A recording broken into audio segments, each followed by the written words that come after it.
Oh shit. Oh wow.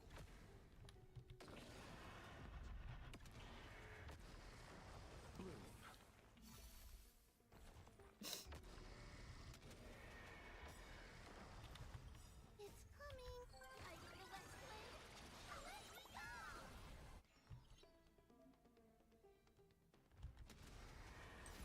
May Okay. death protect us.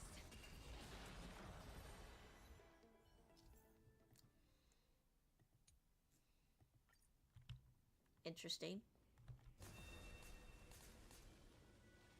Be careful. There's something unsettling. Oh, I love that. I love that transition. And she has a pet dragon, like, oh my god. Receive divinity.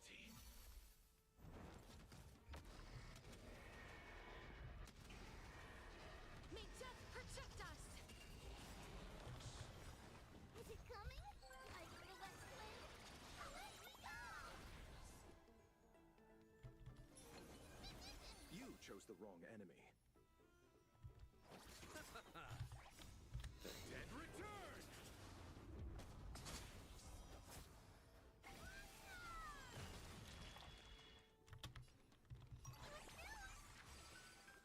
Alright. As you wish.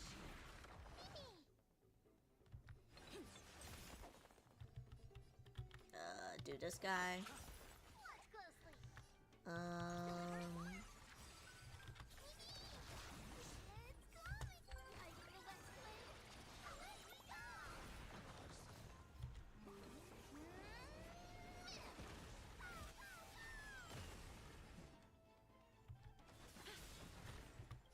Embrace a new life.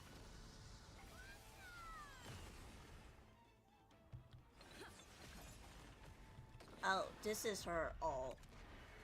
Okay, interesting. May death protect us. Damn. I already have Archer on, but we'll just do hers next. Because I have her.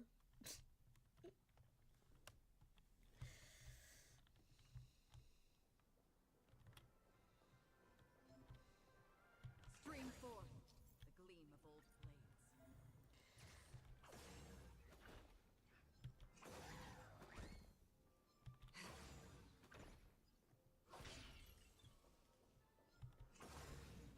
Stream forth the gleam of old blades. Yeah.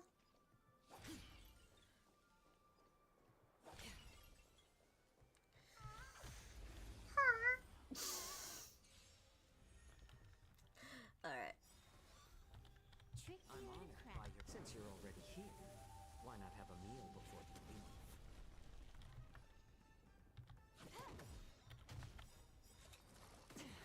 This combat needs. This is double speed.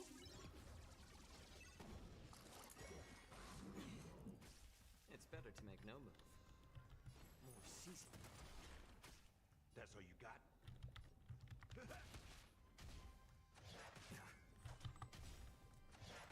Oh yeah, I forgot. I weep Her ult. it too shall fall.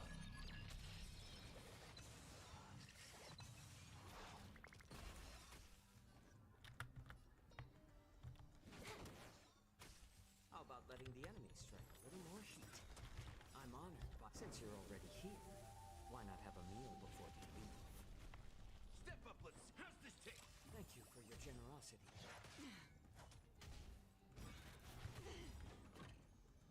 I weep for the departed. What the dog doing? Exactly. He biting me. And then he explodes. Nice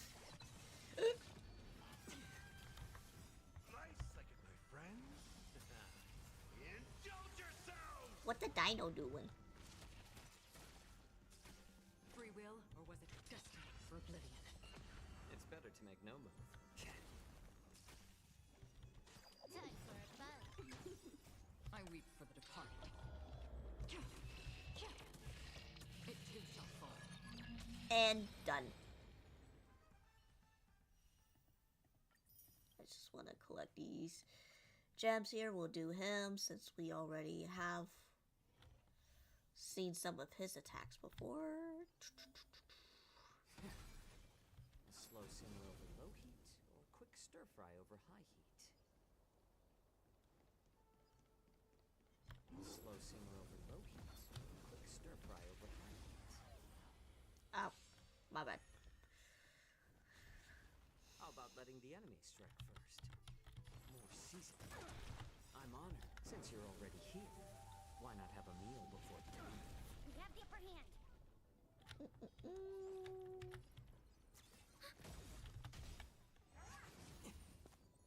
I weep for the departed.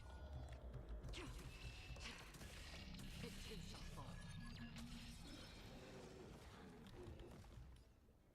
Let's see. Spend freely. Do that. Another journey begins.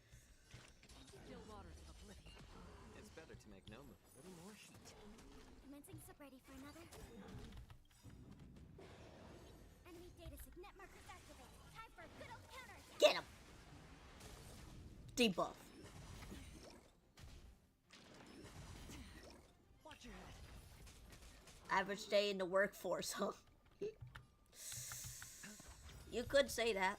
You could say that. Bust. Or maybe I'll take it Monkey.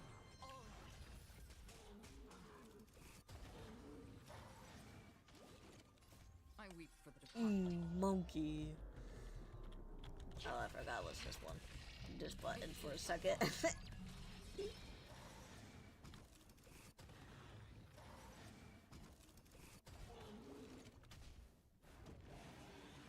Monkey gonna boom. Free will, or was it destiny for oblivion? more seasoning. I'm honored by since you're already here. Why not have a meal before you leave? I weep for the departed. It too shall fall. Boom.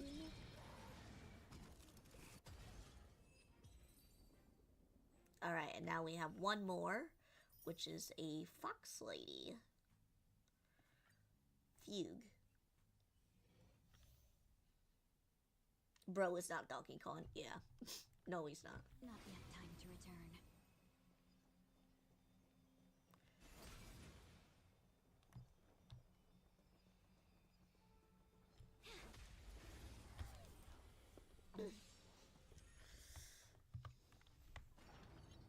There'll be a way. Unite our goals. Dreams of a path. Let us dance once more. I love that ult. Even though I'm not going to get her yet. Eternal. Every petal. All will be swept away by the wind. This is more than a battle. Fight to the land! That's all you got?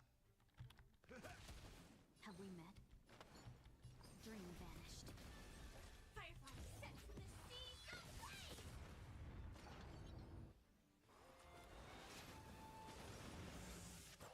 Well,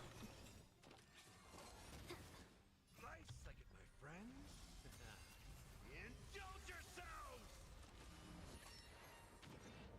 Step up Uh-oh. and see ya. It ain't over. Existence is unity. Fight to the land! That's all you got? How's this taste? So this is the warmth of life. Eternal. This is more. okay. Share good fortunes.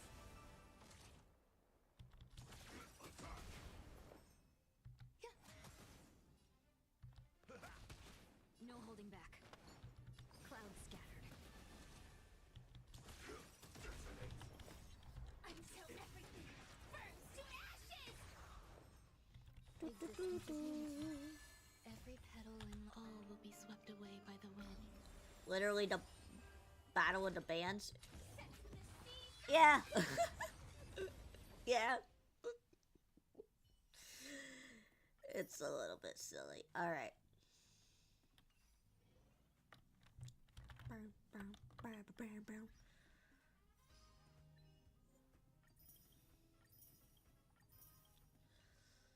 Alright, so we finished. So I did do the last part that I couldn't finish off last stream.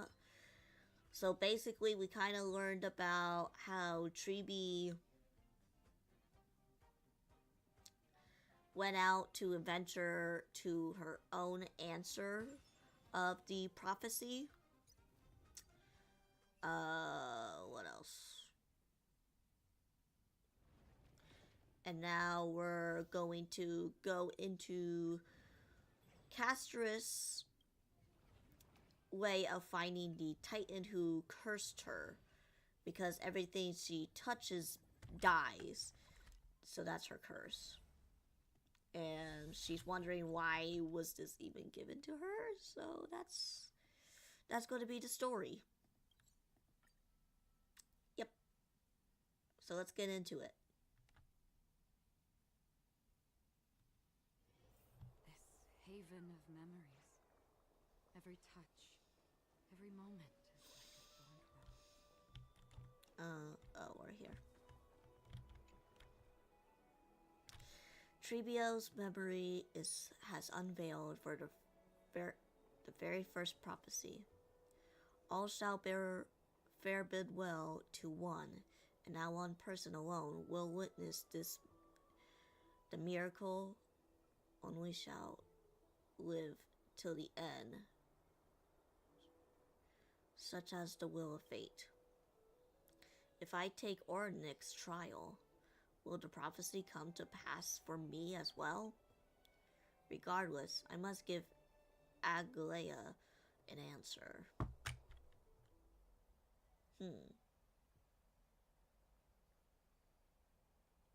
Ah, it's you, Cass.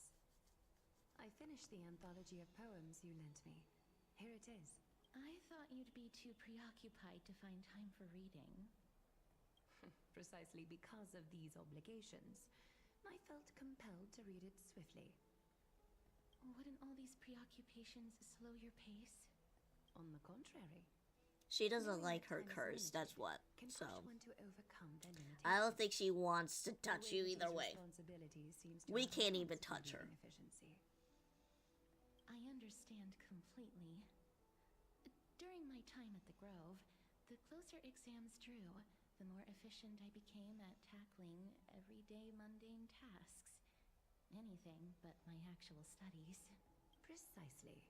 As I remember, you and Finon were both disciples of the new Sporists. I assume that Anaxa's exams are as unreasonable as the man himself, correct? The courses Professor Anaxa taught were Introduction to Alchemy and History of Mythology. And to be perfectly honest, those two courses were the students' greatest nightmares. The history of mythology, taught by the blasphemous great performer himself. I can imagine their fear. Now that I think about it, students would often rush to the podium during class to challenge him on those blasphemous ideas. May I ask, Lady Aglaya, has your relationship with Professor Anaxa always been like this? He openly dismisses people's faith and questions the very justification of the Flame Chase journey. Our positions have been destined to be at odds. While you were studying there, I assume you must have heard of his nickname. Dromus draped in finery? As I see it, this nickname is more of an insult to the Dromus. Damn! Despite his insufferable arrogance, I do hold a certain respect for his nature as a scholar. To remain true to his principles, he is unafraid to stand opposed to the world, and that requires considerable resolve. You know the artist Kellen Quinn? No. I never heard of them. Anaxagoras' life is almost like a Or is this like a As a joke? Chrysos heir, he Like, refuses to heed Kellen prophecy, Quinn, these nuts. while he disrespects the gods. I don't know, honestly. The in him. He was indeed chosen by Circes. Is something weighing on you, Cass? The golden thread is quivering. I sense there's more to this exchange than idle chatter. With all due respect, I'd like to know what you plan to do with him. In light of his assistance in the battle against the Flame Reaver, I am willing to grant him some time to find a way to remove the core flame. However, if Anaxa decides to make any move that places us in danger, I will not hesitate to take extreme measures. Just as I feared.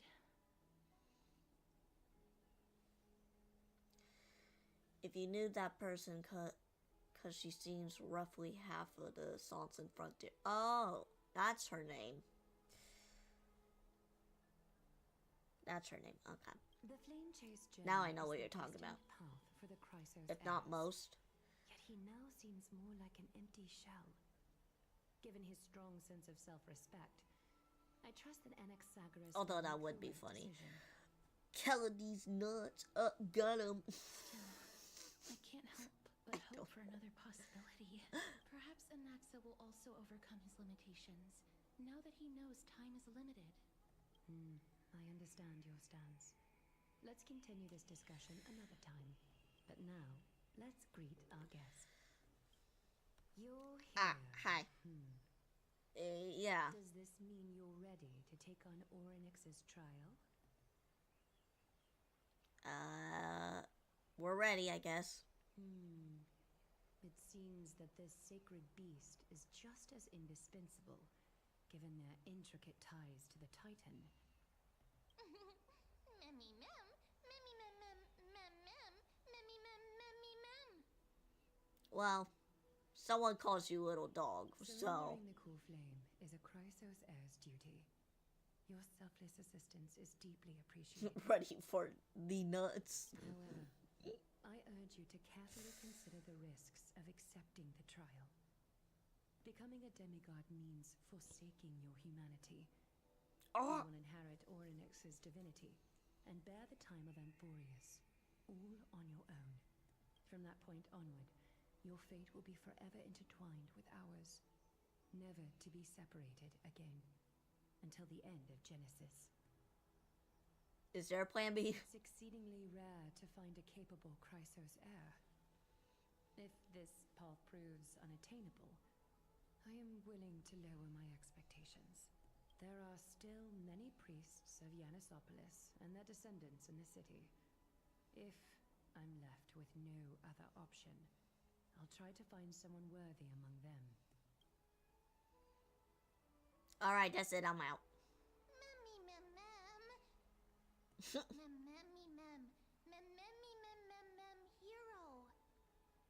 Go out. Memmy mem mem. Mem mem mem mem mem mem.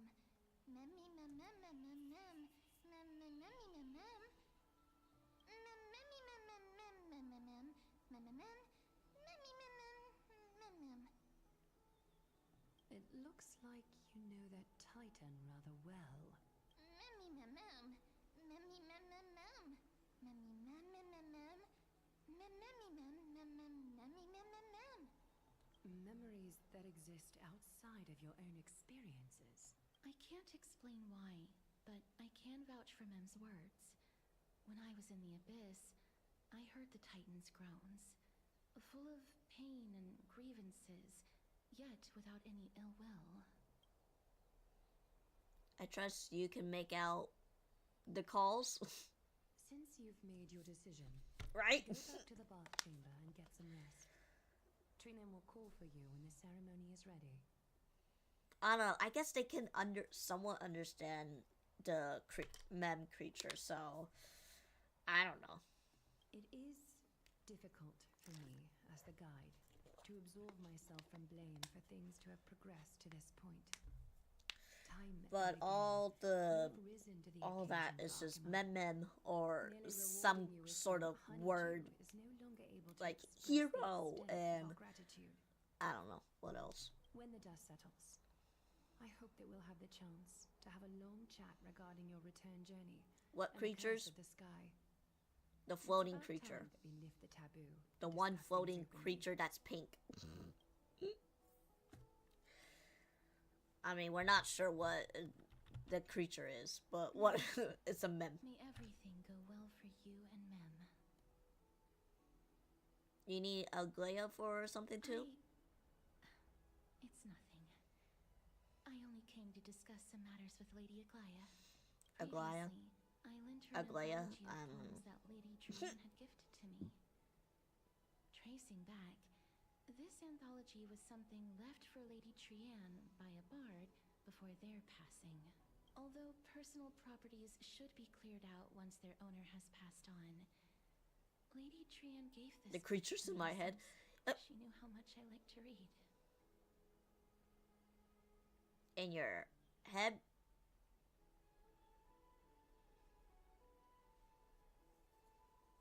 Okay. Is this book very special? No, it's just an ordinary book. It's definitely not some kind of unique copy. It just contains an allegory. In a faraway land, in a city known as Styxia, a dragon corrupted by the black tide descended one day, swooping upon the city like death itself. It swallowed the princess of the city whole before it was suppressed. After taking down the evil dragon, the warriors discovered that the princess's life had already met its end. Overwhelmed by grief, the queen hired an alchemist to resurrect the princess using the dragon's flesh and blood. However, having lost memories of her previous life, the resurrected princess turned into an evil dragon herself and wreaked havoc on the city. As a result, the prosperous Styxia met its demise.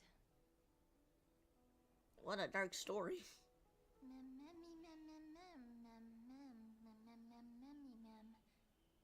The author of this book is Archepia, a wandering bard who traveled to many cities. Among the things she left behind are poems, dictionaries, and many tragicomedy scripts. She even clearly underlined and took notes in books that covered myths with her elegant handwriting. Yeah. She's the one that can touch anything and then it dies. While flipping through these books, I felt like I was afforded a glimpse into the life of Archepia. It felt just like I was traveling with someone that I'd never met before. It was as if she had yet to pass on and was still alive. She probably did not think much while she was writing. That's right. Writing, drawing, and taking photographs. She looks like it. It seems Yeah. like human nature to try and leave records. I think of I need things. to make that.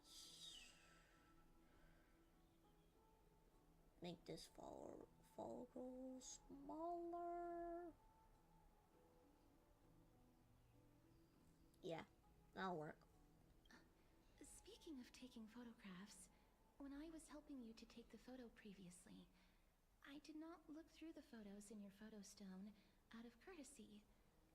But I'm also very curious about the story of the rosy celestial maiden. Despite having visited many cities in Amphorius, I still understand nothing about the world beyond the sky. If there is an opportunity, forget it. Let's talk about this in the future. For now, I only hope that you'll be able to complete the trial safely and obtain Orynyx's blessing. Alright, I guess we'll gotta go over there.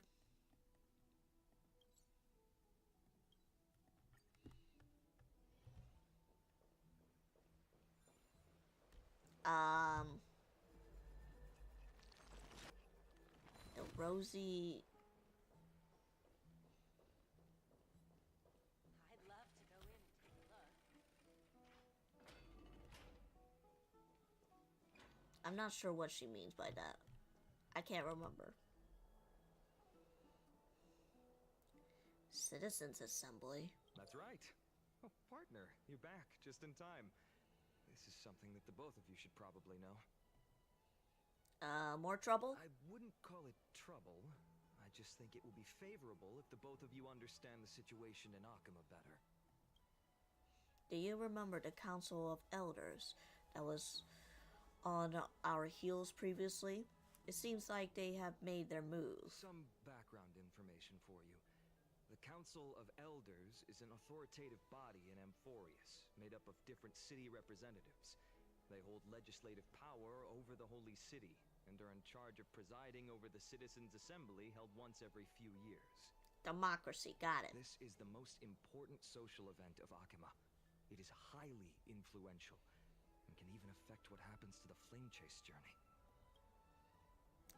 So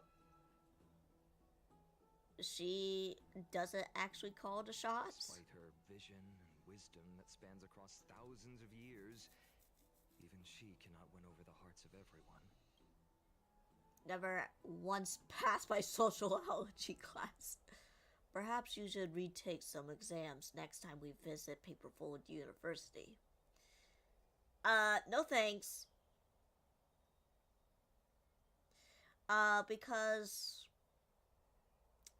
some of the voice actors are on the strike for Hoyoverse. That being, I think, the main character, which is us, Don Hong, and Himiko. Those are the 3 for Star Rail as of right now. As for Genshin, it's a bit different because it's more of a larger scale as of right now, so. Tell me more about the Citizens' Assembly. Every 5 to 10 years, the Council of Elders organizes a Citizens' Assembly at Dawncloud. During the assembly, the representatives will vote on major issues, such as whether the Chrysos heirs led by Aglaya should still hold the right to govern the Holy City, and whether the Titan's conquest should continue. It sounds like some sort of system to balance the heroes and mortals. That is correct. However, the problem lies in the fact that there are ill-intentioned extremists in the Council of Elders. They view the Citizens' Assembly as a way to restrain the Chrysos heirs, and hope to take complete control over the Flame Chase journey. We can refer to them as the opposition. During the assemblies held in the past 100 years, the voices supporting the opposition have been growing stronger in the shadows. It's only thanks to Aglaya that the Flame Chase journey has been able to continue to this day. The Citizens' Assembly is just around the corner. But this time, there seems to be a new variable to the situation. Is it us? No. Although we might be mentioned, the Council of Elders has another target in mind. I'm afraid that the Council of Elders might want to take advantage of Professor Anaxa. Oh. Aglaya will surely take back Circe's core flame. But with Anaxa's current condition, it's so unique that nobody knows how taking the core flame away from him will affect him. He has always been someone that is only concerned about his own research. I'm certain that he must want to escape from the monitoring of the Golden Thread and protect himself. If the opposition were to offer an olive branch at this time... You suspect that he might betray the core flame journey and defect towards the Council of Elders? Anaxa has never believed in the prophecy, so technically it cannot be considered a betrayal. However, he has taught many Chrysos heirs, and has long been considered an important ally of Akima. I truly do not wish to see comrades turning on one another. I have a better understanding of how the full picture is now. Is there anything that we could do? As I believe in his character, I plan to plead with Aglaya and try to buy more time for him. Then, the greatest way in which you can help is for you to know what I am fighting for. We understand. Thank you for being honest with us. Things are piling up again. Ray, Mem, are tied up with Ornik's trial. And while I'm preparing to visit the Grove to uncover clues about the world beyond the sky. Let's just take things one step at a Allow time. me to apologize for the fact that we always seem to be troubling you. I hope that Oryx will show more benevolence and be more accommodating. I remember that they seemed quite fond of you back in the Abyss. Go and rest and regain your strength. We'll meet at the Vortex in a few days. Oh, right. You can read this scroll if you want to find out more about the Council of Elders and the Citizens' Assembly. Democracy.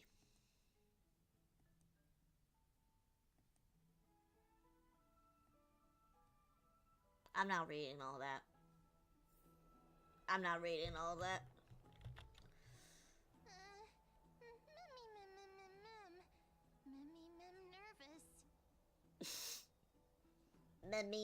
Nervous.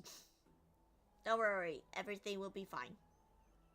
Let's just hope that everything goes well. After all, as someone who has endured the gaze of an eon, you should be able to overcome the trials of a regional god just fine.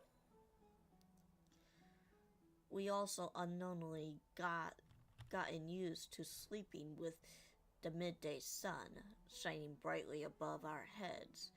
Get some rest. Perhaps a new phase of our trailblazing expedition to Amphorius is about to begin. Yeah, let's just rest.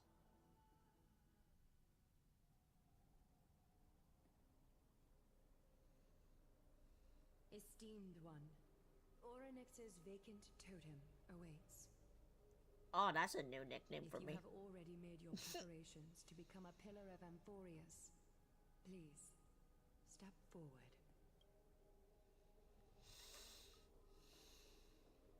Okay. Little Gray and Mem, thank you. Your resolves cannot be questioned.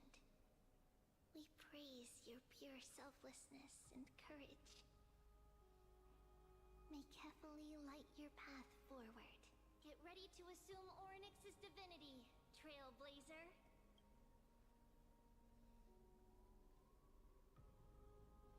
The divine position of Oryx has already been vacant for some time. We can feel the space of the trial closing. As there isn't much of their soul left, we'll have to complete the ceremony before their soul completely dissipates. Let's go.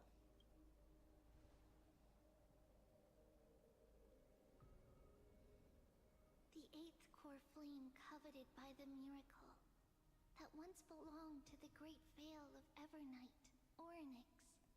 It shall now be returned by the two elected heroes of the Chrysosaurs. A traveler who is upright and courageous, and a sacred beast that invokes miracles. Mem-mem-mem-hoo. Mem-mem-mem-mem. Both of you, please, come forward. Why gotta be so sassy? Recite along with us.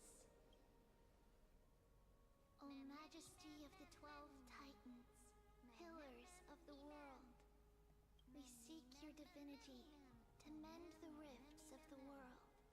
Fill our bodies with blood of gold, till we wither in willing service to the prophecy.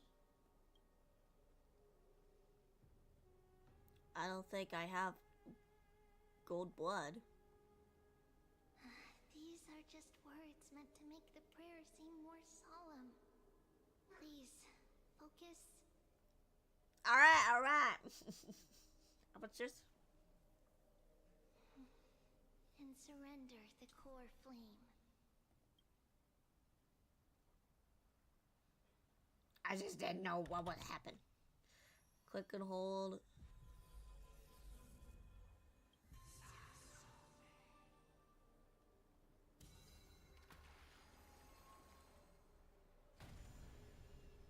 Wow.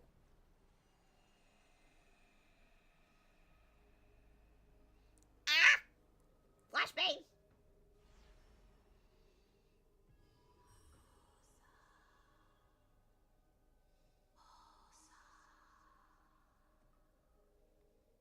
Oryx, their soul has been waiting for a long time. Perhaps they're also quietly waiting for the arrival of their successor. I love you all.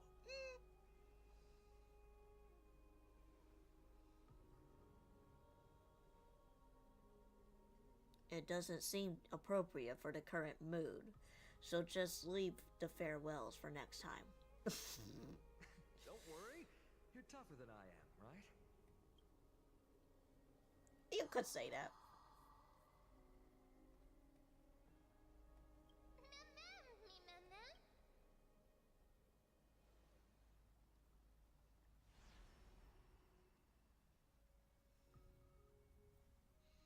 Traveler from beyond the sky, let us pray that the Titan acknowledges your worthiness. Although she loves cracking jokes at inopportune times, her determination is as strong as the Chrysos heirs. She will definitely succeed. While she's away, I would like to have a chat with you, Aglaya.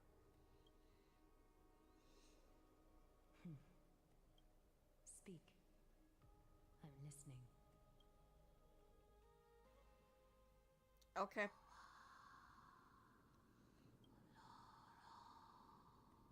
Slap, slap. Slap, slap. Wake up. Oh, you're finally speaking. How is it? How do you feel? How are you able to talk? Right? I think that it's amazing too. Testing, testing, 1, 2, 3. Testing, testing, 1, 2, 3. I have such a cute voice. It must be because of all the memories that I collected. They allowed me to grow beyond expectations. But, I mean, you really haven't done this until we just entered. Also, listen. The words of the Titan are becoming clearer. Mother, it hurts. Have I finally reached the end? Are the years of isolation coming to an end? Oryx. Oh, how heartbreaking. Ever since the figure draped in the black cloak robbed them of their core flame, they have been relegated to waiting in isolation in such a confined space. We are going to help alleviate their pain, right? Memories broken. Mother, where? Mother?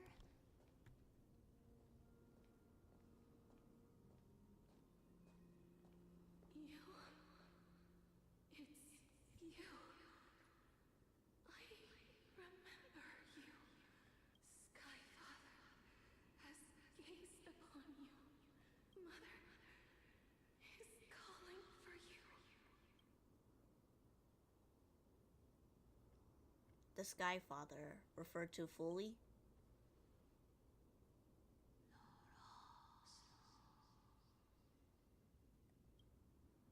The Titan words are indistinct. Each syllable emerges from the mist, could seem to be clothed in the frost, symbolizing memory. Skyfather has chosen you. Who is your mother?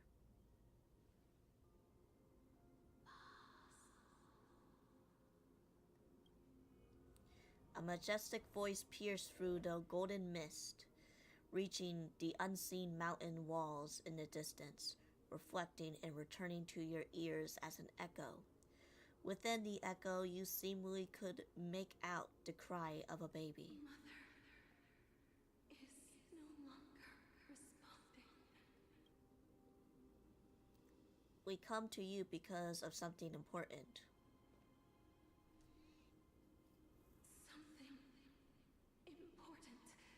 An important matter. Oryx, listen to me. Aren't you tired? Throughout the long years, you have always been protecting the fate of Amphorius. Each time people draw strength from within their memories, every single ripple falls onto your shoulders. There's no need for you to bear this any longer, Oryx. From today onwards, Someone else will bear time on your behalf. This is why we have come. Freedom. Freedom. I want freedom. Oh, poor child. Everything will be fine. Let us help you. You can have a good rest now.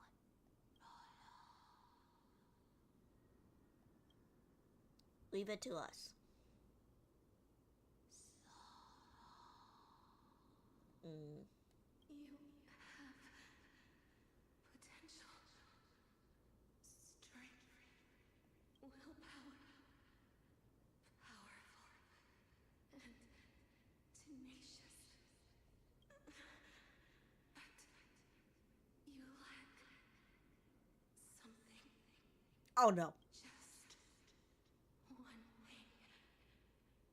Lacking something. What is it?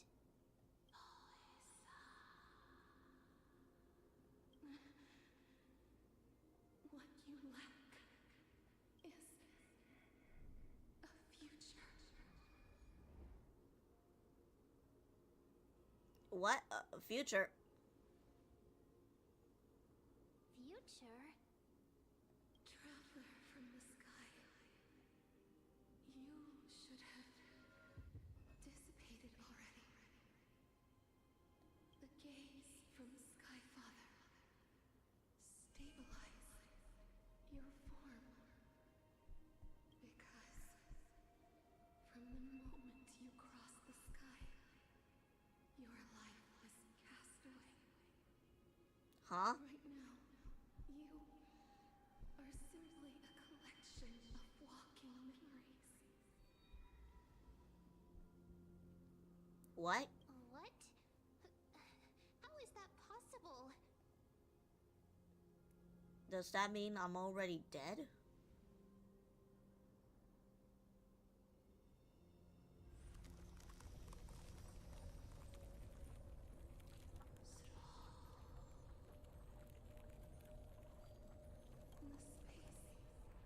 The space is collapsing. Someone must inherit the authority of time. If the pillar is lost, the laws of time will collapse. Emborius will succumb to eternal disorder. Revive me quickly! Or, I don't know, do something. Never compromises. Never bears grudges. Never forgives. Never makes a choice. Child of humanity. Titans. Mother. Sky Father. Time. Restrains everything that exists in this world. Orynyx's divinity is dissipating? Is the trial coming to an end? Pathstrider of remembrance. My strength. I shall entrust it to you. The fate of the world. If you wish to, save it. Go and find your future that has been stolen. Even if that means you'll have to cheat death. You'll have to challenge that. Hand of shadow, clasped with unyielding fingers. Oh. Well, okay. Before passing 15 entry hours, go forth and reclaim your future. This is the true child of time. Okay then. You're finally awake. It's like Skyrim. Oh, you're finally awake.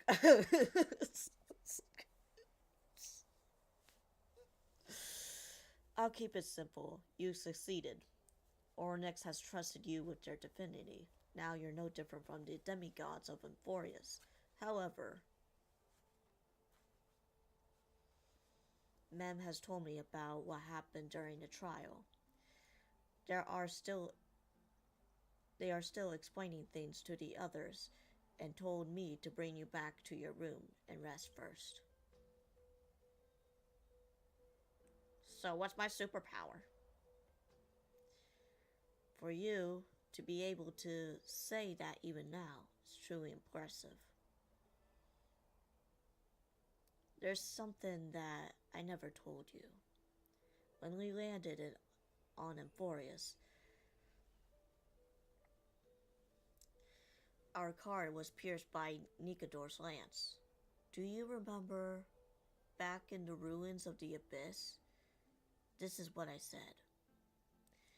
You passed out when our car got hit.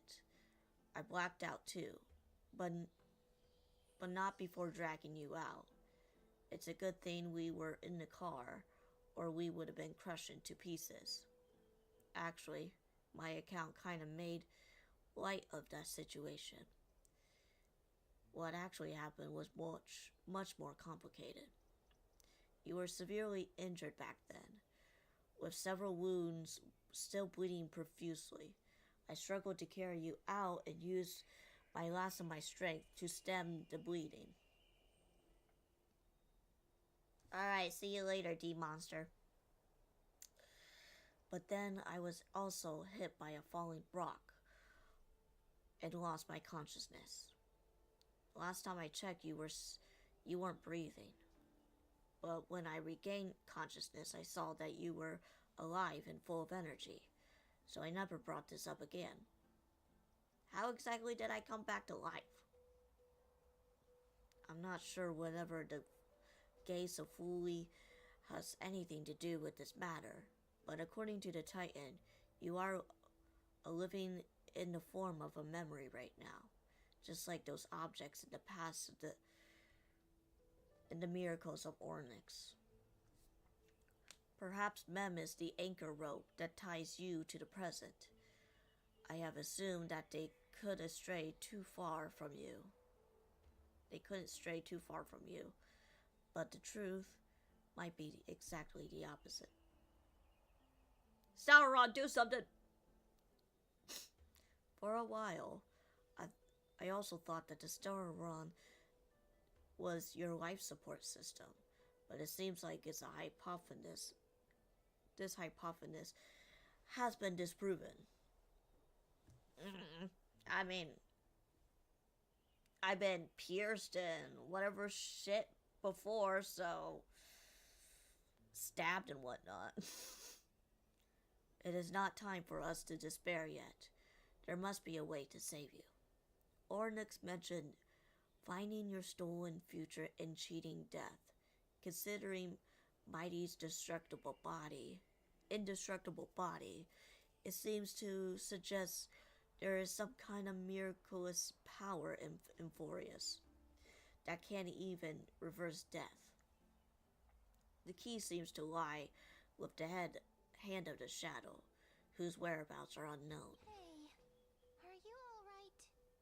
Oh, you finally speak without the meh. Yeah, right. I heard you two talking about Thanatos.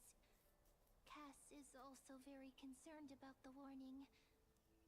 She has left the vortex and returned to the garden. Shall we go and look for her? Thanatos is the Titan that Cass has always been looking for.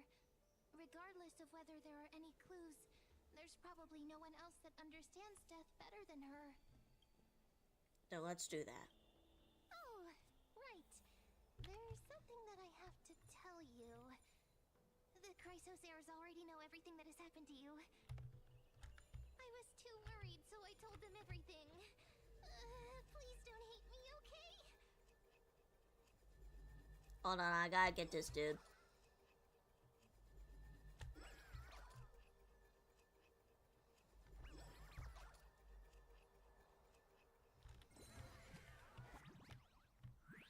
Now give me back my money.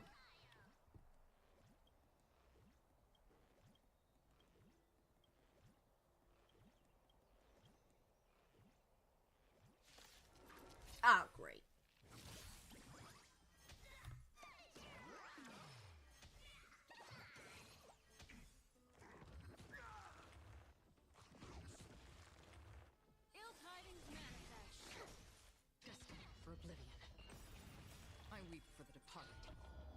Dum dum dum. It too shall fall. Pshoo.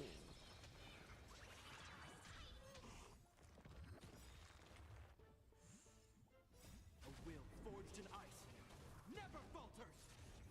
Ill fate descends. Still waters of oblivion. Ill tidings manifest. Destined for oblivion. Ill fate descends. Beneath the waters lies an endless abyss. Well,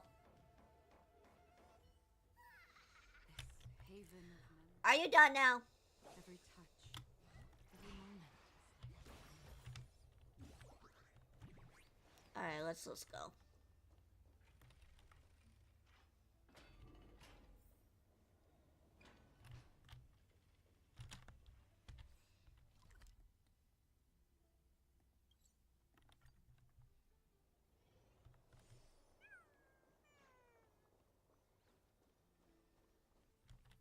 Miss, I'm right here. You hear soft steps closer, one step at a time. Please stay there and slowly turn around. For some reason, you feel you have seen this scene before. You want to turn your head, but your glimpse of a dash of purple brushing past your face. Then, a chill sweeps through your skin, spreading your veins. Thump, thump. Your heartbeat begins to slow. At this moment, I want to close my eyes.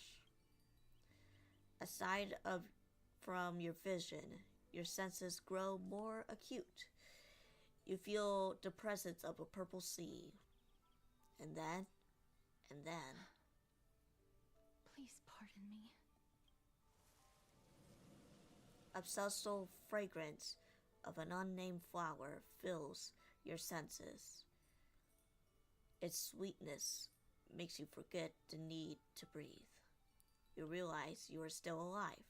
No, to be more precise, your death was not through. The coldness of the initial touch dispersed as quickly as it came, and replacing it is the touch of the fingerprints and the tremble born of trepidation. What? That originated from the certain lanky arm. Her quivering fingers gently brush against your cheek, causing you to faint a faint tickle. Just as I expected. I cannot feel anything. Am I really dead? Back at the grove, I was puzzled as to why you were not affected by my curse. I thought that it might have been the special ability of a traveler from beyond the sky. Never did I expect that this would be the true reason. I'm sorry. I should have noticed that something was amiss earlier. Miss, if my abrupt behavior just now offended you, I hope that you can forgive me. I'm just thinking, if your soul has really left your body, as a mortician, I might be able to trace where it has gone to. Cass, did you find anything? My apologies. Not as of yet. Perhaps I have overestimated my capabilities. But, miss, would you be willing to let me try again? This time, I'll increase the area of contact slightly. Perhaps the result might be different this time. Alright. I have never touched the living in this way before. If my actions are in any way disrespectful, I hope that you can forgive me. Castris once again places her palm in your face. On your face. In your face. It's like face palm. Her shivers calm somewhat this time. Did you discover something? I seem to have caught a glimpse of something. Your soul is currently roaming someplace and cannot find a way to escape. But perhaps it might not be a bad thing. If your soul is still wandering around, it means that we still have time. We have a chance to find it before the fingers of Thanatos sweep everything away. Clues. Just a few more. I need more guidance. Ah, the connection has been severed. With my strength, I'm not able to trace it. It was me. I was a little too hasty. Don't worry, miss. Although we currently have no leads, I will do my best to search for the whereabouts of Thanatos, bring back their core flame, and personally return to you the life that you have lost too soon. I know that I'm lacking in confidence, but I hope that you can keep this promise of mine in mind. Before I manage to deliver on this promise, please do your best to hang on. Amphorius needs you. So what now? Lady Aglaya and Lord Finon are currently discussing some matters in the paths. They're worried about you too. If possible, please go there and let them know that you're well. Although, I don't actually know whether your current situation can be described as well. Also, please accept this Styxian fable. Reading can help one to focus and relax. I hope that reading this can help tide you through this difficult period. Okay. Thanks.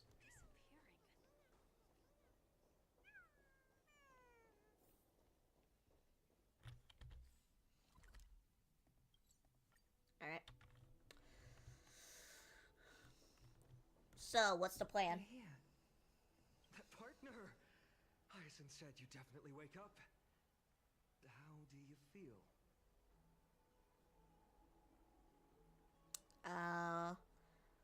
So the entire world knows about this? I beg you, please forgive me. You've completed the trial of time, and I have to admit that the process went better than I expected. Even in the end, that Titan's heart still showed a soft spot for humankind. However, I never expected that. Two people who have cheated death would appear in Akima at the same time. That's what we have been talking about. Mighty has been in Akima for such a long time, but has no one thought to study his indestructible body? If there were even any minor breakthroughs, we wouldn't be as clueless as we are right now.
Alright, sorry about that. I didn't want to do that.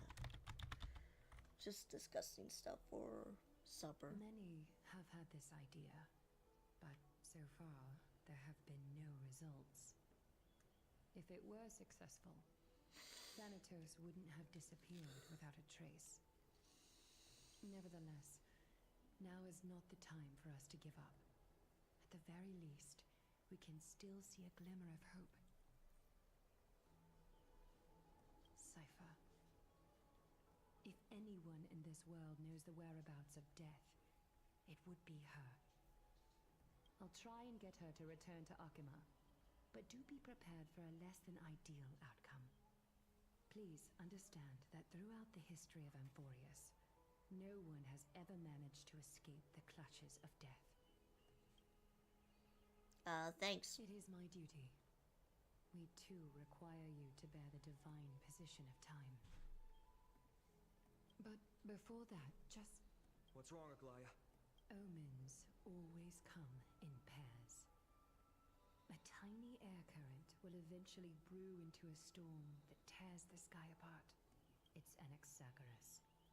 He has initiated contact with the Council of Elders. In the end, it has still come down to this. I earnestly hope that your assessment of him is accurate, Finan. Otherwise, the efforts of my teacher and I of the past millennium might be reduced to dust because of that great performer. Okay. Not long ago. I'm back here again. I remember this dream. This realm is covered in a silk-like fog, and the land is barren and harsh. The crowd of travelers leaves tracks everywhere. Hey! Excuse me! What is this place? Where in Amphorius are we?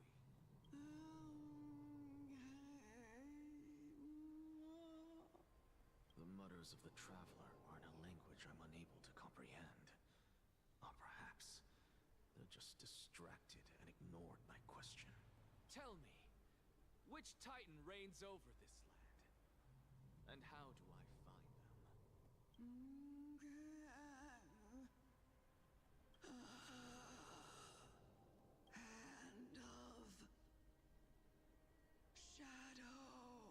Hand of Shadow Thanatos. Could this possibly be the Netherrealm? Not Netherrealm. Then where is this? River of Souls? The outskirts of the Netherrealm? Are you heading downstream toward the Netherrealm? The Netherrealm. Nothing but an illusion.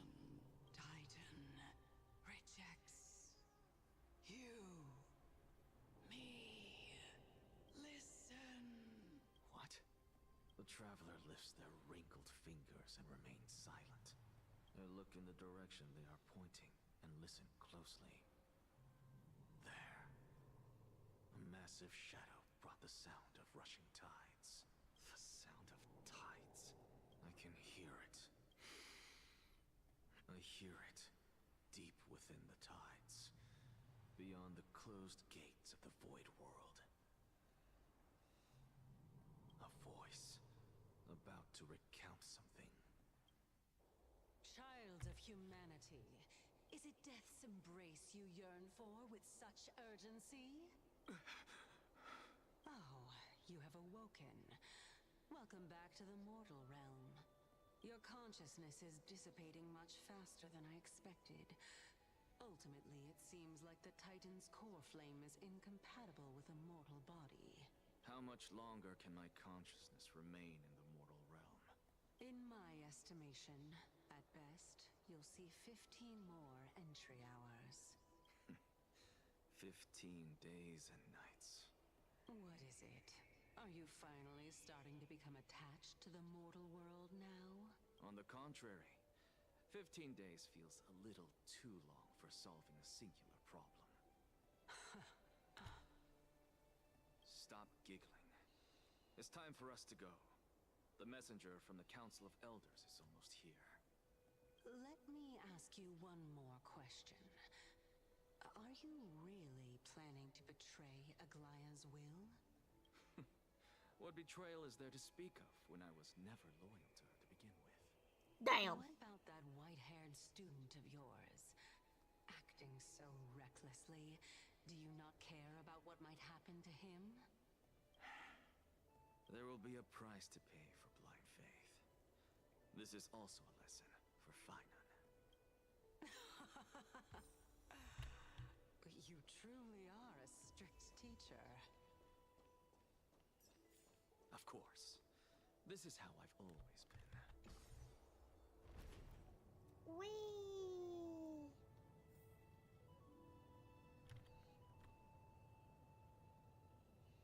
course, I can't teleport in this one. So. And it looks like I didn't even need to anyway. To keep you waiting, Lord Anaxagoras.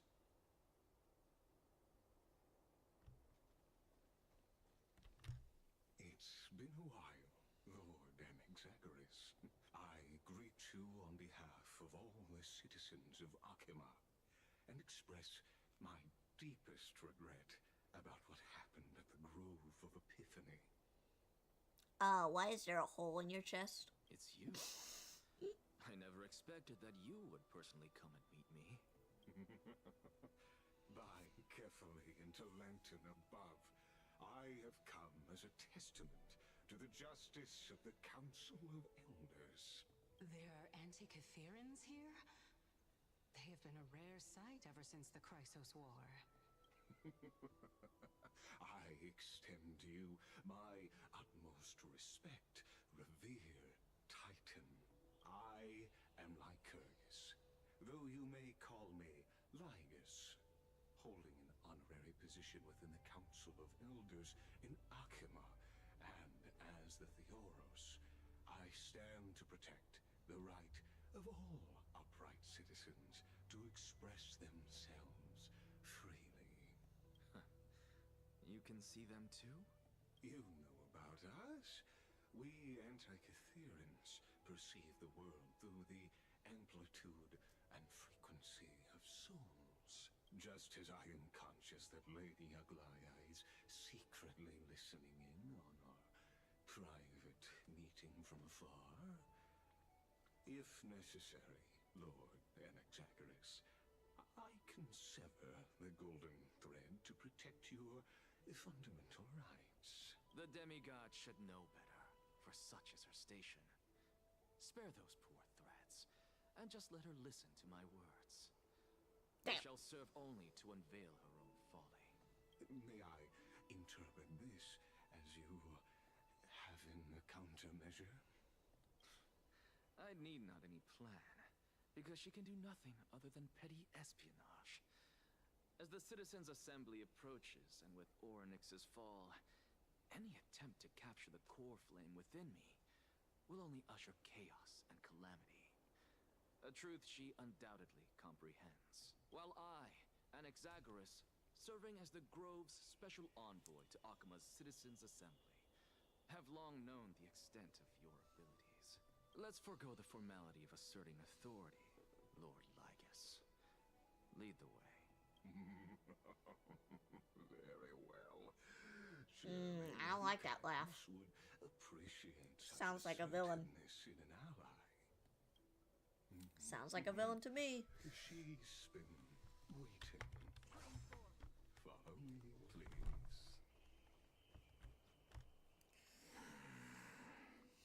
Is there something on your mind, Lord Anaxagoras? I don't know, it seems like there's something on your mind if you're leading me here. Nothing, really. It's just a question that I contemplate every time before I ascend to Dawncloud. For the Titans, does the falling equate to death? Ah, a pondering truly deep. Time is on our side. Do you mind sharing your reflections with me? While all living beings must ultimately face their demise, Kefali has yet to meet theirs. Their journey continues unhurriedly along this long path. Are you suggesting that Kefali may not have truly passed? Yes. For dying implies an ongoing process, an action, whereas death signifies a static state, a definitive termination. In contrast to mortals, Titans exist on a grander scale of space and time, thus elongating their passage into death. The notion of their fall is but a misinterpretation born of mortal ignorance. Ah, an intriguing concept, albeit challenging to substantiate. After all, Kefali has maintained a profound silence ever since the era Arasa, while scholars and priests alike have conveyed the message of the gods' imminent fall. Perhaps the gods, in their arrogance, deemed it beneath them to reveal their perspectives to mortals. Could you elaborate on your statement? Circes, the kin of the Sky Father as recounted in myths, now resides within my brain. Were I to yeah, I guess. Kefali would have no cause to refuse. Oh. That very well could be true. But what if the world-bearing Titan still chooses to remain silent? In that case, the myths crafted by the people of Amphorius are nothing more than pitiful jests. It's worth a try. I believe, and I'd love to witness the fruits of your theory and the change it may bring to this imperiled world. Because I completely concur with you on this aspect. If the Titan has indeed met their end, any response from them would be impossible. Oh, cutscene.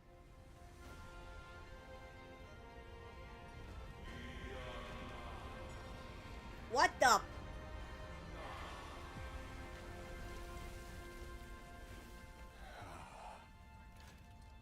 Please, Professor.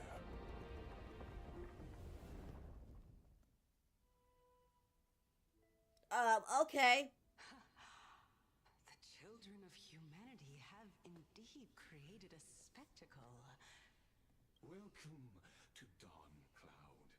The atmosphere here carries a greater sense of solemnity than the mundane clamor of the Marmorial Palace, with entry permitted only to the invited.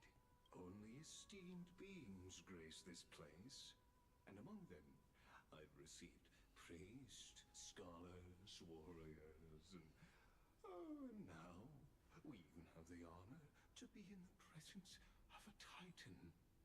Oh, what a joyous occasion. Once deemed a blasphemer, now a surrogate for revered divinity. The honor should rightfully be mine, shouldn't it? I'll notify Kindness and the others of your arrival. Kindly wait for a moment. A soldier will be here to guide you shortly. In the meanwhile, I guess. to explore the vicinity, but kindly remain within the guard's view. Delaying the crucial meeting is something none of us wish to see, I presume. I'm well aware of Kindness's methods. There's no need to emphasize that. As you wish. Your cooperation is much appreciated. Alas, I had hoped for a brilliant plan from you. But it turns out you just left one cage to enter another. Save your concerns. I know very well what I'm doing. I shall depart to explore the surroundings then. Now that I look around, I wonder if there are any murals bearing my portrait around here. I'm quite intrigued to see how the children of humanity beyond the grove perceive another Titan. Off you go. I won't be joining you. This Titan appears to be quite at ease. I should investigate the Council of Elders' recent activities first. Be aware, I can hear you perfectly well from here. Alright, I'll be right back. I'm gonna get something for supper.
Okay, I'm back.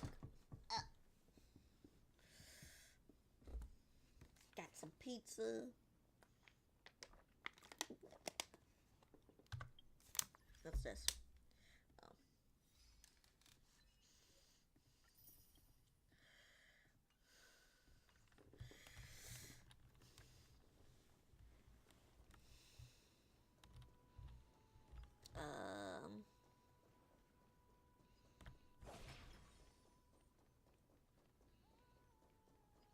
Guess this way?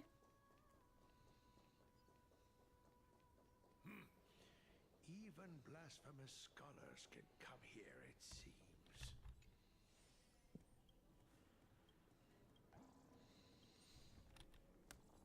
Catch the butterfly.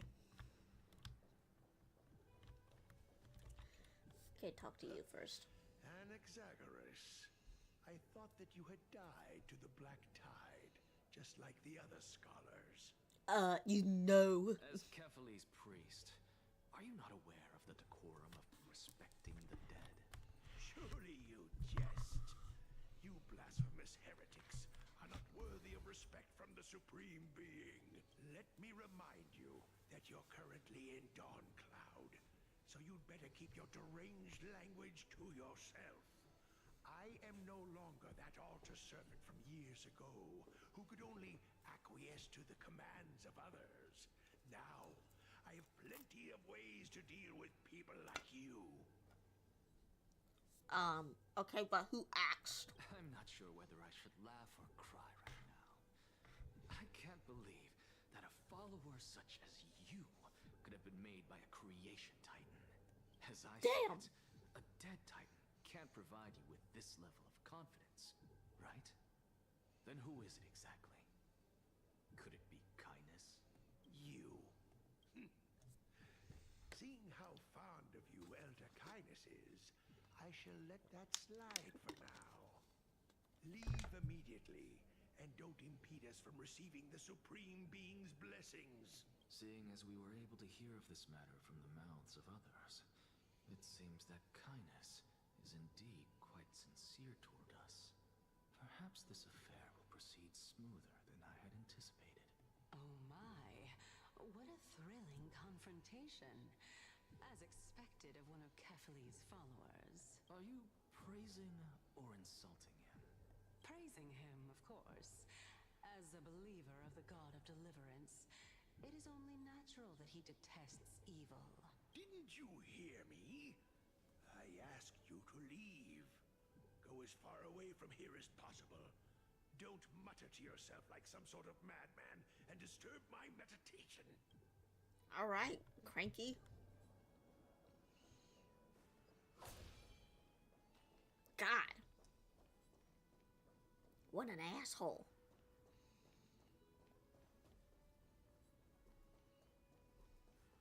Professor Anaxa! Over here! Fixed. Professor Anaxa? Word I has want it to that the reheat scholars this. have Why become is this so valiantly cold? perished resisting the Black Tide. To find you here safe and sound, thank the fates. You could say it's the fates toying with us. I'm gonna be back.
should be heat up Only right the now. Grimnoans and Idonians who chase glory through death. But your survival is a victory in itself. I'd settle for that gladly. So, are you here to report the incident to the council? I heard that after the Black Tide devoured the grove, Akuma would be next in line. Tell me, how much Oh, does the Council whatever. of Elders know about the Black Tide? Once Kindness and her followers learned of Circe's and Orynyx's fall, they proclaimed in the council that the Flame Chasers could no longer stand against the calamity alone. Yet, when the Crown Prince ascended to godhood and repelled the Black Tide, she immediately altered her tune, declaring that all was resolved beyond Akuma, with the only remaining menace now being Aglaya and her adherents. They might well make their move at the upcoming Citizens' Assembly. No surprises there, those shifty opportunists. Thank you for your honesty, virtue. Being an opportunist could very well be a facet of wisdom. Shouldn't you be searching for murals of yourself? I've had enough of your prattling. I was really curious to see how you would find the middle ground between both factions. So I came to listen in. But it seems as though this Kindness is much more ruthless than Aglaya. If so, why do you want to work with her? Could it be that perhaps you've decided to readily surrender this hollow shell of yours? Just because you feel like death is fast approaching? I'm afraid you'll be sorely disappointed if that's what you truly think. I've had enough of this. Could the 15th entry hour arrive any faster?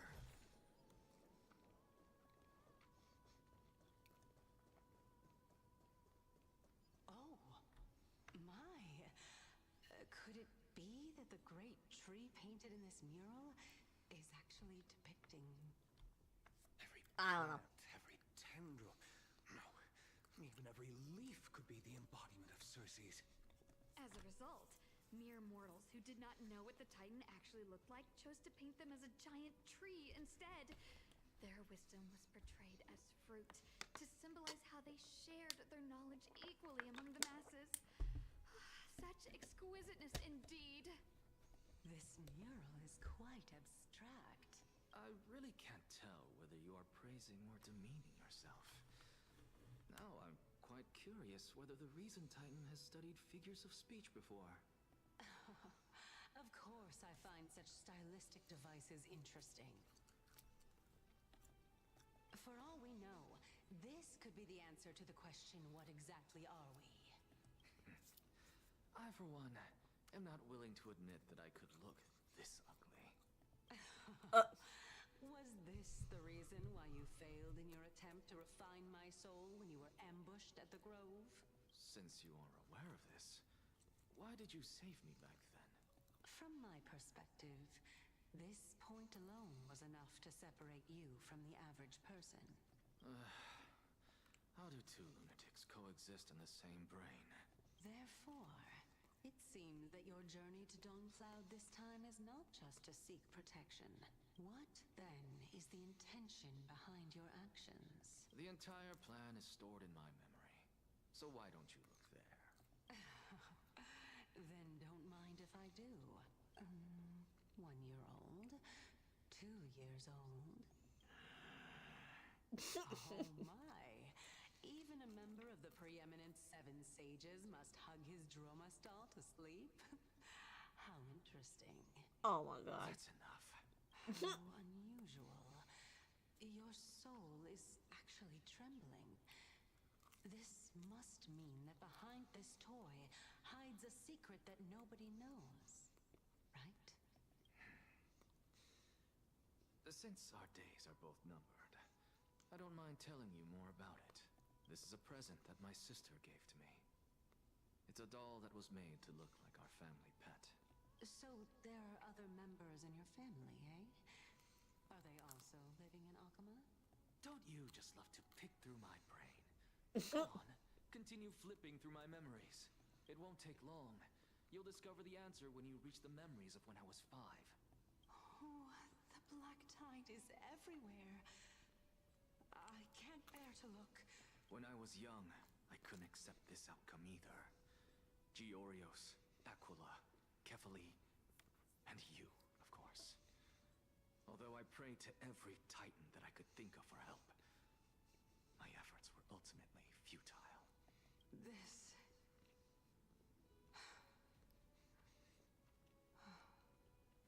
Could this be the inception of your research into alchemy? Indeed it was. Everything started from that verdant courtyard of yours. When I was pursuing my education there, I naturally also came to learn of Thelesis' theory as well. Oh, I remember that person. He was the one to come up with the concept of souls, right? Not only that, he also believed that life, as well as the composition, movement, and transformation of matter, all stem from souls themselves. This is why I thought that, since all living things stemmed from the same origin, why could I not sacrifice myself in order to resurrect my nearest and dearest? Anaxa, you... I did it, teacher! But this is absolute blasphemy. Regardless of how much freedom the Grove provides, such an act could cause you to be burned at the pyre. Your beloved, where is she now? Send her away from the Grove at once, to a place where nobody will ever be able to find her. Otherwise, the both of us will be judged by the Council of the Seven Sages. Calm down, teacher. My sister, she's still not in the mortal realm, even to this day. What do you mean? It was naive of me to think that I could snatch the deceased from Thanatos' grip by merely sacrificing one eye. Equivalent exchange. All I received for that price was but an opportunity to see her for one final time. Nothing more. Let it go, Anaxa. As one of my best students, I cannot watch you go down the wrong path without doing anything to stop it. Never do something taboo ever again. Don't disappoint the deceased, and never harm yourself. If you can do that, this classroom will still be yours, and you'll have a chance to live out your own life. Since I was able to see her one last time, I have no other desires. You're right, teacher. It's time for me to start a new life. I am sincerely glad for you, child. Now then, what topic would you like to study? I wish to continue Thelesis' research.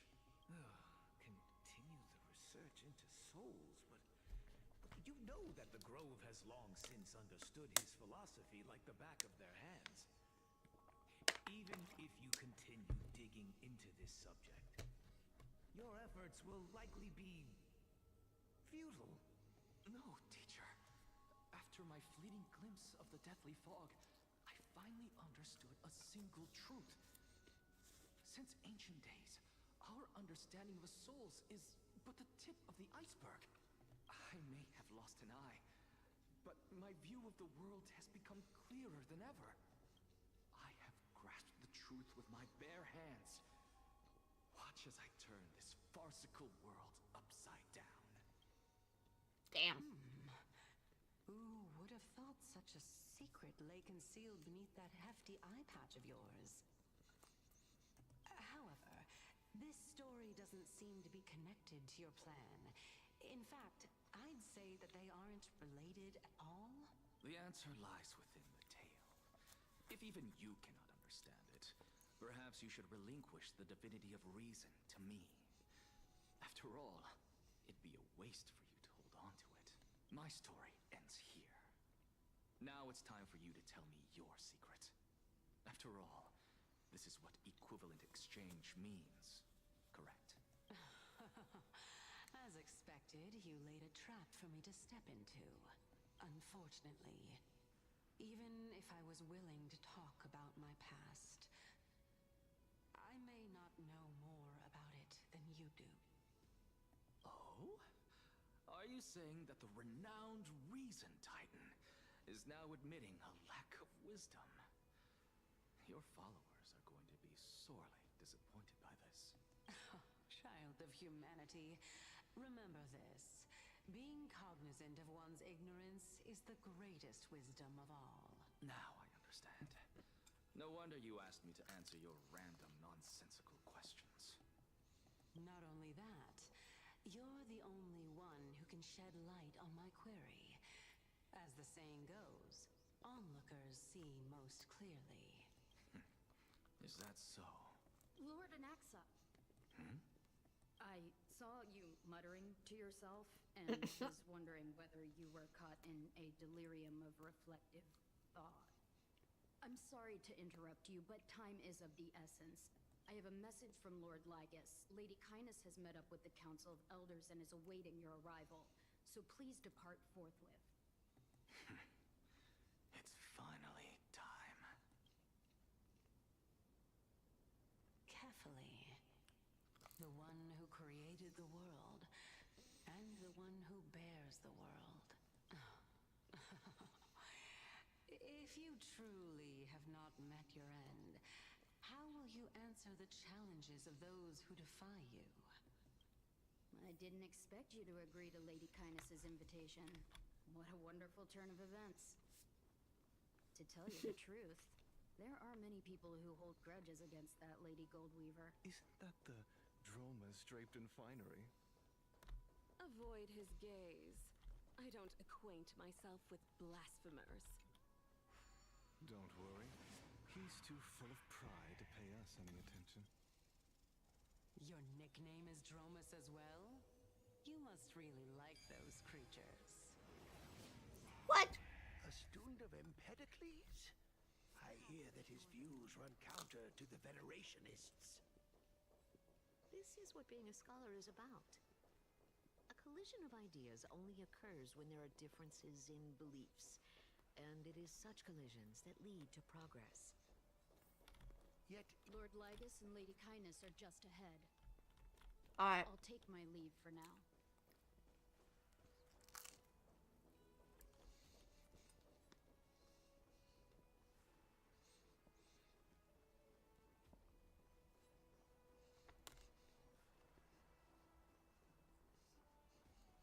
Welcome to the Demigod Council, esteemed guests.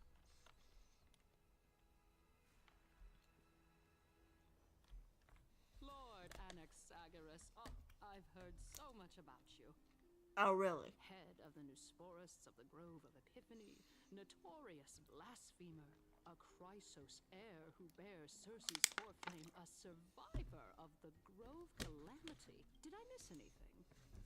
Well, if so, please be so kind as to enlighten me. Since Lady Kindness is already well acquainted with me, I won't waste any effort introducing myself again. But then again, perhaps the customs are different here. Back in my hometown, there is a form of etiquette known as honoring guests. The host will welcome their guest with warm hospitality by treating them to fine wine and a cozy bed. I guess, in a way. And yet, ever since I arrived, I have not been welcomed with warm courtesy or ceremonial gifts. Instead, I am met with intense scrutiny. Even more absurd, the host has sharpened their blade and instructed their servants to lie in wait in the shadows. Perhaps you intend to cut open my heart, retrieve the core flame, and then hold a grand feast for all of the guests. Everyone, stand down. Thank you for understanding.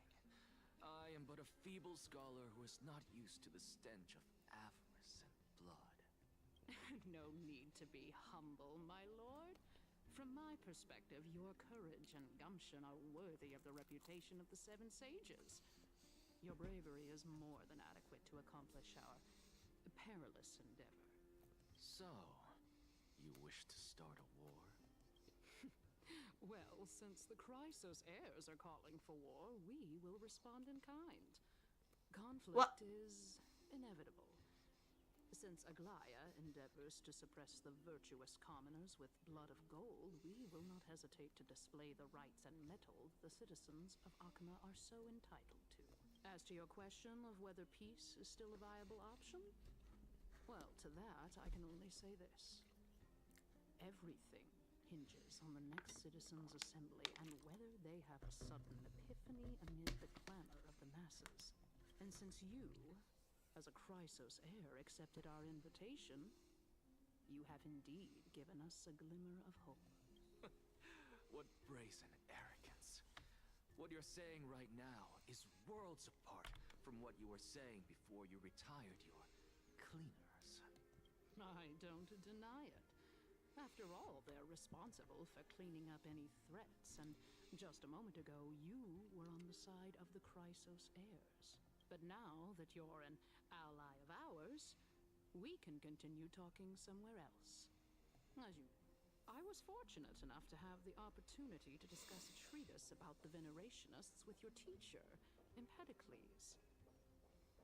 Yet, it seems you subscribe to the Nusporists instead, Lord Anaxa. I've heard that this school of thought is one with many detractors. It's normal for ideas to have supporters and dissenters. Just like how there are two types of people in this world. Geniuses and dimwits. Oh! Damn! Welcome back to the hub of the Demigod Council, Lord Anaxagoras. Surely you remember that countless eloquent orators have stood in this spot before and emerged victorious by stoking public sentiment with their words. And yet there have also been innumerable blasphemous philosophers who set themselves up for failure because they refused to defend their actions. This tiny stage is the most profound embodiment of Akama in centuries. In 15 days, this site shall also become the most important, as well as the final turning point in Akama's history. May the both of us carry out our duties with honor and lead the masses back toward the Erechrysia, a golden age with no death, strife, or trickery. Oh my, 15 days and nights. That aligns perfectly with the date of your demise. Could such a coincidence truly exist? Using death to prove myself fits my intentions perfectly. What strong conviction you have. As expected of the hero who dared to stand up to the Gold Weaver. As expected, she misunderstands you. That's enough, Lady Kindness. Dispense with the niceties. I only accepted your invitation so that I can serve the commoners alongside the members of the Council of Elders. Don't test my patience with such superfluous formalities. Well, you say that now, but surely you also require my aid as well, so that you can stay alive even when being pursued by the Golden Thread? You worry too much. She won't show her hand too freely, as she still needs to garner support from the masses at the Citizens' Assembly. Even someone like me can tell that only a sliver of her humanity remains. Surely you're not asserting that she will definitely act in a rational manner. As you're no doubt aware, Aglaya covets the core flame that I possess, which makes it the bargaining chip that allows me and the rest of you to negotiate with her. However, in return, I'll need the Council of Elders to support me as much as possible. Naturally, this includes the guards as well. You're well aware how valuable Circe's core flame will be in the Erechrysia that you are desperately pursuing. Talk is cheap, so you'd better act prudently as well. I understand. After all, this battle of wits is just a means for each party to acquire what they need. As long as your request is reasonable, the Council of Elders never shortchanges its allies. Since we're both intent on mutual cooperation, let's not mince words and just speak plainly to each other. Let us decide how much we can secure for ourselves and how much we're willing to sacrifice, like true philosophers, with our words okay, that was weird. and wisdom. I was like dropping frames for a second. Let's begin. Continuing from the earlier topic, let us discuss our common enemy, Aglaya. She is the second most experienced Chrysos heir across the whole of Akama, who has gradually lost her humanity to the ravages of time and the ablation of the core flame. A formidable opponent indeed. Admittedly, there is ample reason for her to take your life. Yet your previous reasoning is quite sound. As a seasoned political animal, it's unclear whether she will actually cross that irreversible boundary. Moreover, she still needs you alive so that the Titan's trial can be completed. Is there anyone present who can swear by the sacred vow of Kefali and guarantee that you weren't in league with that woman before coming here? Are you just trying to pull the wool over our eyes and aid her in her savagery?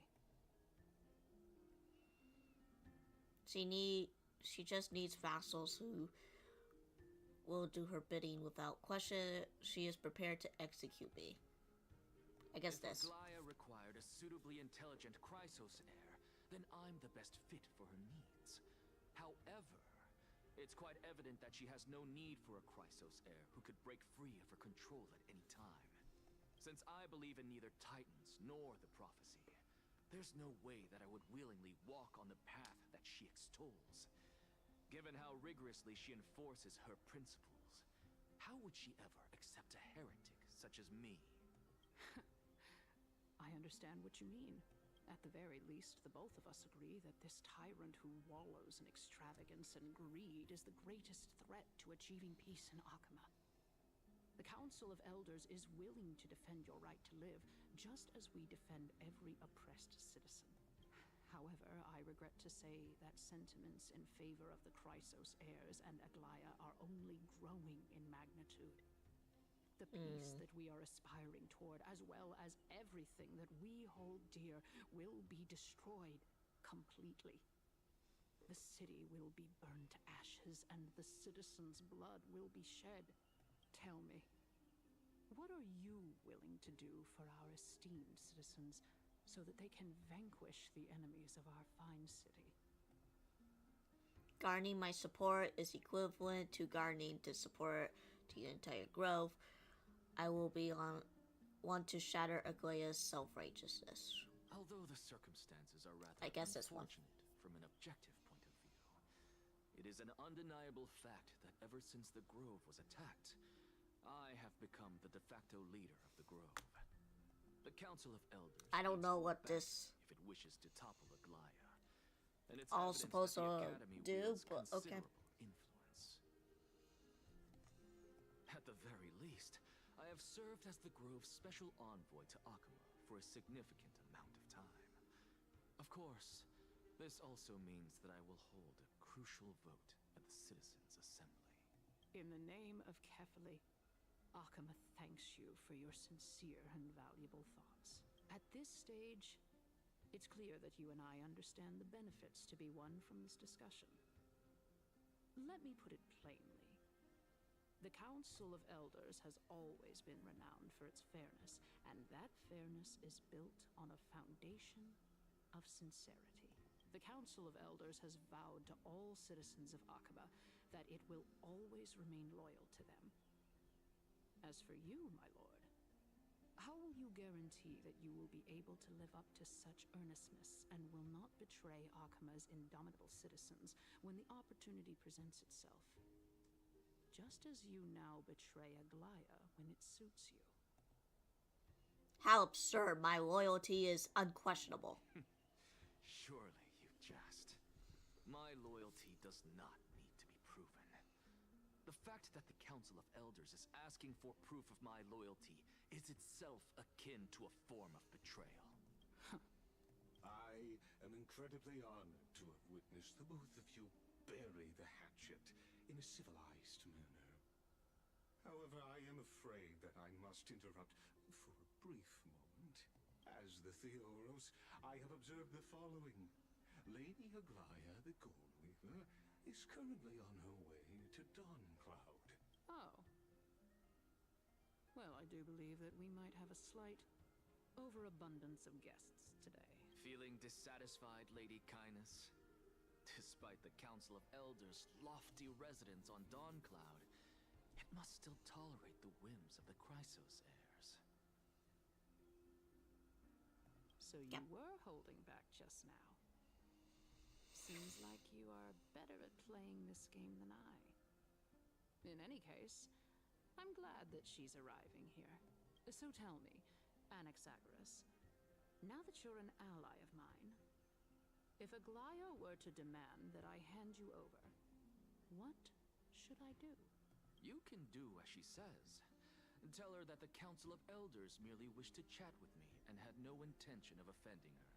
However, by doing so, the authority of the Council of Elders will be as thin as papyrus that has been soaked in blood.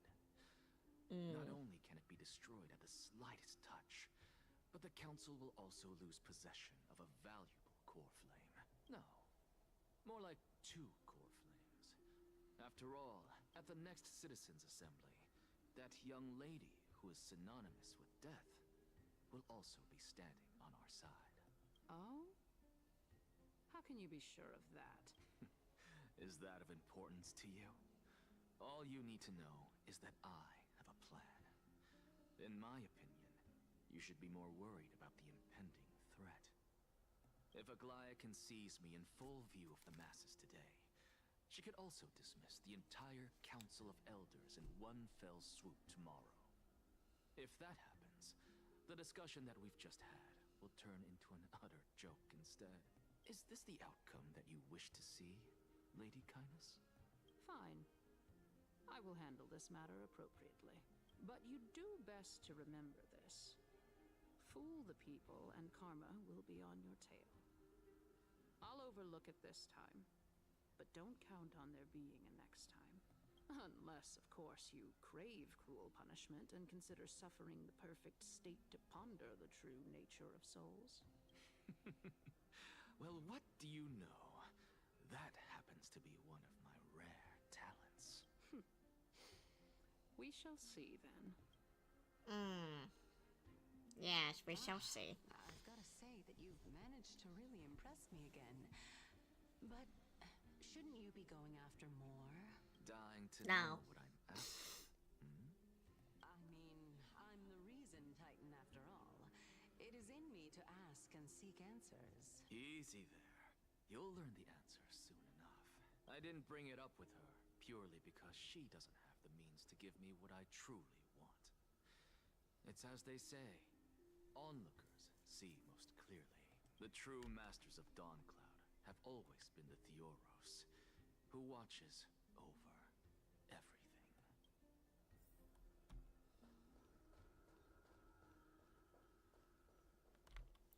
Hey. Unexpected visitor. Welcome once again. You know, you could actually skip all the pointless debate and come straight to me to seek an audience with Kefali. I have no reason to refuse you, do I? You may not, but Kindness has. Whoever gets hold of Kefali's core flame will get to rule over Akama. She's wary of me, so naturally I had to gain her trust. I would say that debate was not at all pointless. Very true. In my view, this individual has gone to great lengths to get close to Kefali. He might very well be plotting something nefarious against the Titan. Are you still willing to let him pass, knowing this? Yes, very much so.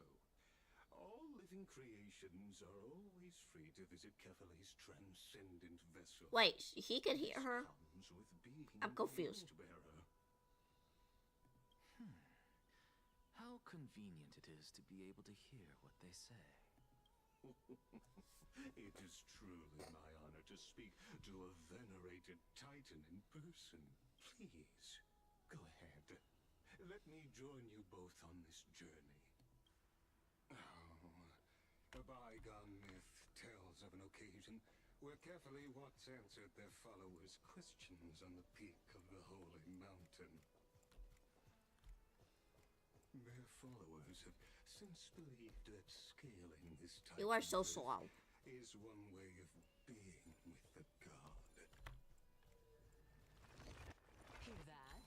It's not every day that you get to climb a mountain with Circes.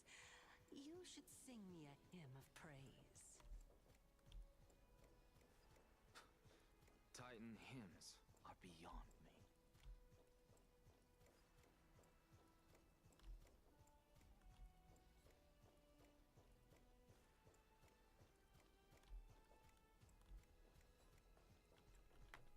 Go on ahead. Take this Yanis shortcut, and the long pilgrimage stairway will be waiting for you at its end. I have to admit, I never expected you to not ask me anything. Not even my motive. Because I know very well what it is you are after. As the saying goes, a gentleman helps others achieve their goals. I have a feeling that your theory will be validated at the end of this journey. I believe Kefali will not deprive you of your right to ask your question, especially now that you're on the brink of death. You must be closer to Kefali than anyone else. Wouldn't you agree? I hope things go as you say, then. Putting a child of justice into a farcical world is bound to turn it upside down. It is my hope that you bring a much-needed change to this world, which is on the brink of destruction.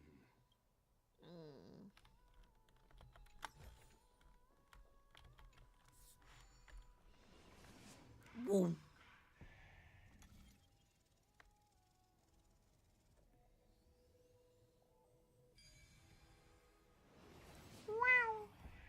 Honestly, this is my first time going up to Dawn Cloud's peak. What a splendid view. Isn't it about time you recognize the magnificence of us Titans? Well, I don't see how this place is different from those temples in the city. All they have are magnificent facades. And even though I've come this far, I'm still doubtful about getting useful clues from him. I must be getting ahead of myself to be expecting to hear something nice from you. Damn. Haven't you been in my head for some time now? It's high time you get used to how I feel about things. All right, we're just a short hike away from Kefali. No time to waste here. So the intellectual debate from earlier was too draining for you, huh? If Amphorius gets a new lease on life, you should focus on strengthening your body and stop shirking social interactions. Save your concern. The Titan is in sight. Can you make it? Why? Are you going to carry me up if I were to fall now? I know how far I can go, so just hold your tongue and come along. Fine then. I guess I won't say any more. I'll just wait till your soul dissipates completely to gain control over your body. Wait. Is that Circes? Hey, look at that. Huh? What should I be looking at? Am I hallucinating? Or do we even get to see souls when we're close to dying?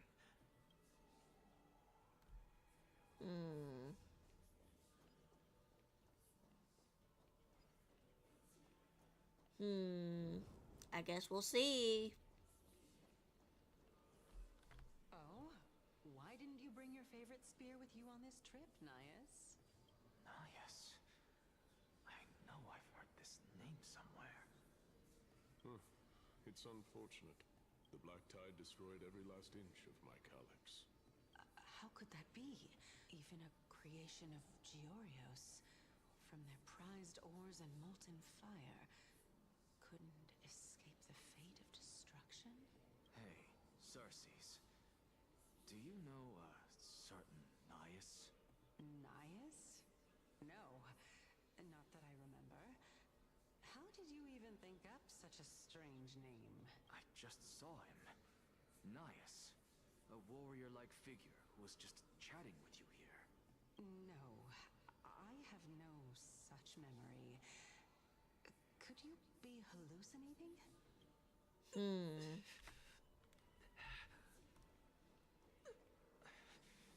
This is a departed spirit?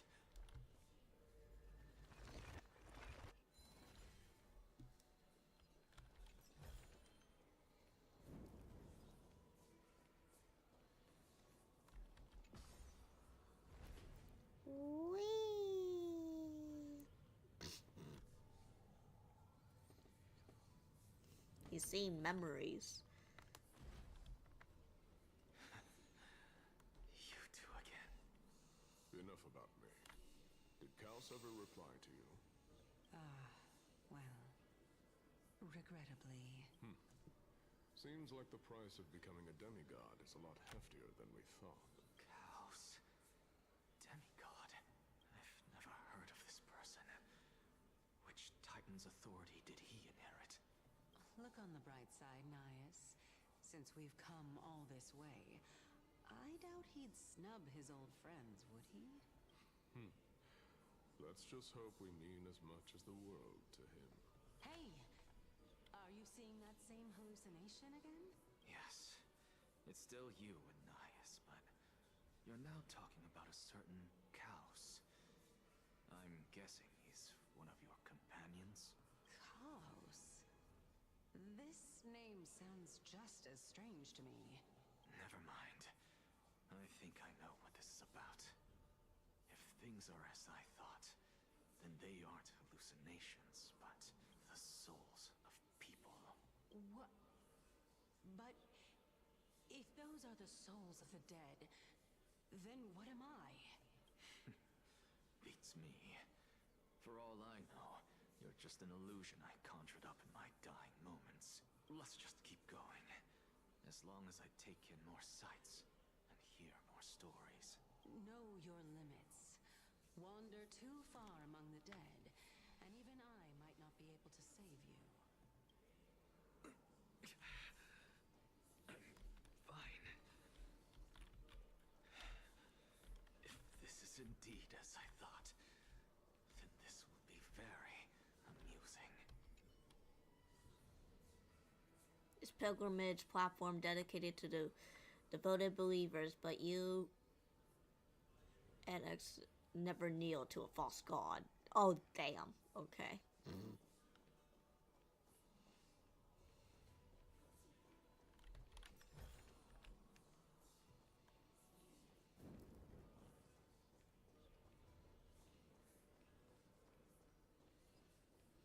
So,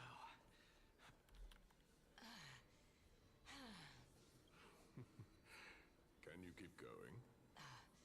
Of course. I'm just... If I knew we had to climb a mountain, I wouldn't have come along with you. I guess this also counts as one aspect of the world-bearing burden. If Amphorius does have a next life, you may want to get your body in shape. Keep your sarcasm to yourself. I'm not getting anything of value from them. I would sooner throw myself off this cliff and hit rock bottom than exercise even a little. I am Calypso of the eminent Seven Sages, after all. Training would make me no different from those Helcalithist barbarians. Calypso. She's one of the Seven Sages. A member of the Grove? No, she can't be. I would know her name if she really were one of the Seven Sages. Hey, Circes. Does the name Calypso ring a bell? Circes? Uh-oh. Gone. Doesn't matter. I can do this myself. Looks like I'm near. Oh, beautiful old world. Where are you now? What? Oh, legendary era Chrysia, return to the mortal realm. Splendid gods once walked the paths we walk. Alas, all that's left of that warmth is a hazy mirage. Why are you chanting that too? Something a little sussy's going on. We're here, finally. So, I don't get to ask the Titan my question, but all of you make for a pleasant surprise, nonetheless. Very well then. Let me uncover the truth for myself.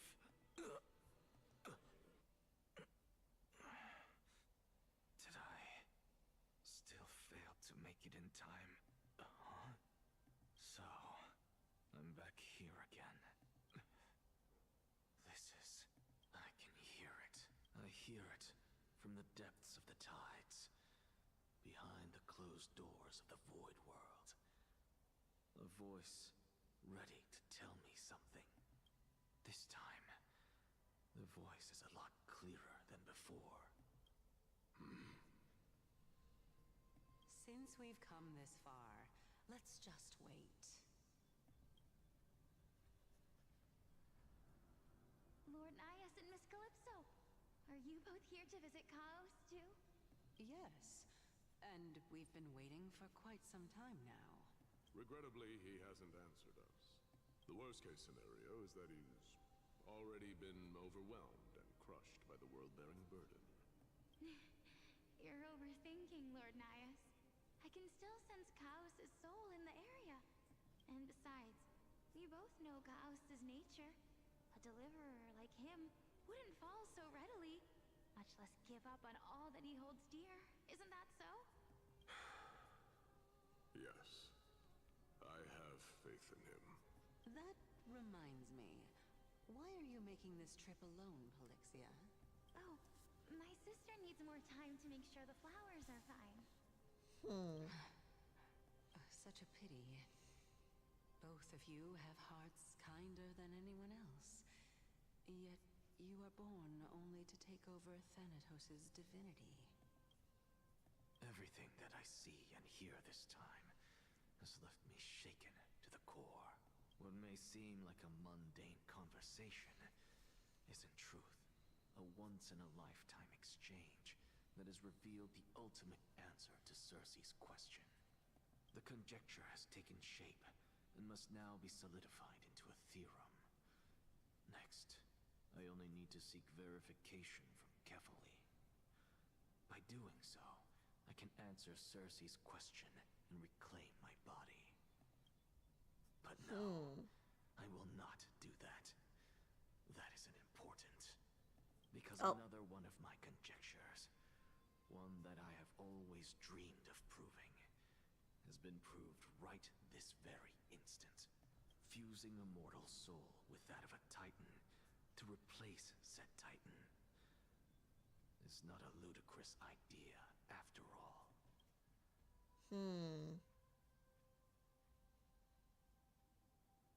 What are you thinking about? Just amazed on how this towering tree of Circe's divine body is just it's a magnificent sight. Is that so? You don't look the slightest bit amazed, though. Plus, you seem to be strangely familiar with the city around the great tree. Merely something from the past that I wouldn't go into. Events of the past. Well, huh. that explains it. I was also a child when I looked up at Circe's. Their leaves and branches reflected the sparkling stars.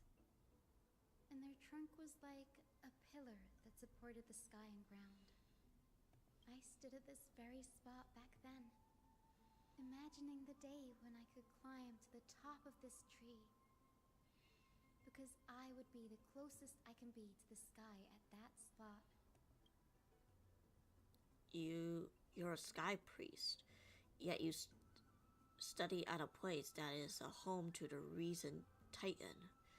That's rather counterintuitive. Don't read too much into These big words. I mean, can mortals even hope to reach Aquil's realm? They're a strict and draconian god. Nothing like Circe's. Reason is willing to share what is theirs with others, but Sky only expects people to revere them. You get what I'm saying, right, Denny? After all, the titan that imprisoned you and Grey here in Amphorius is none other than Aquila themselves. Yes, I didn't count on provoking the ire to the local god. There will always be people who dream of soaring towards the sky. The Grove has a wealth of research on Aquila, and that is exactly what we are here for. It's just, I never thought Grey would meet with something like that before we set off. As a physician, I should have been there by his side. Bad luck tends to come in streaks, so don't beat yourself over it. Besides, Aglaya, I have to remember how to pronounce the name, needs you here to uncover the truth behind what happened to the Grove. Let's just make the most of this trip and keep a lookout for any documents related to the Death Titan. They could be useful to Ray. Yeah, there's no rest for the weary, huh? In any case, what we're looking for could be anywhere in this enormous grove. Let's split up to cover more ground. Danny, with your skills, I'm sure those monsters born of the Black Tide will pose no threat to you anyway. What about you? Will you be alright on your own? Have you forgotten that you're talking to the chief physician of the Twilight Courtyard? Have more faith in me. I'll be just fine. The silence in here is near deafening. With the vast amount of knowledge it holds, this academy is akin to the labyrinth of information. Even the cleverest of scholars would easily lose their way in here. I should gather my thoughts before heading in. Let's see how to leave. In the myths, Aquila, the titan who reigns over the domain of the skies, is a colossal bird that looks over the world beneath them with 100 eyes. Oh, okay. As long as they continue to soar above the clouds, the people of Amphorius will remain trapped on the ground. Hyson forbears there where priests who worship Aquila. Nobody is more familiar with the taboos of the Sky Titan than herself, seeing how Aglaya,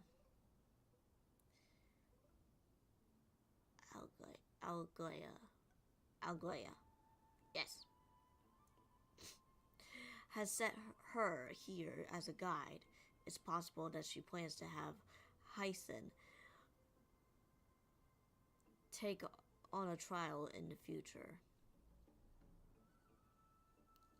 The Titans mythology. In Amphorius, Titans are a common topic of discussion. People create myths that, in turn, conceive Titans. Okay.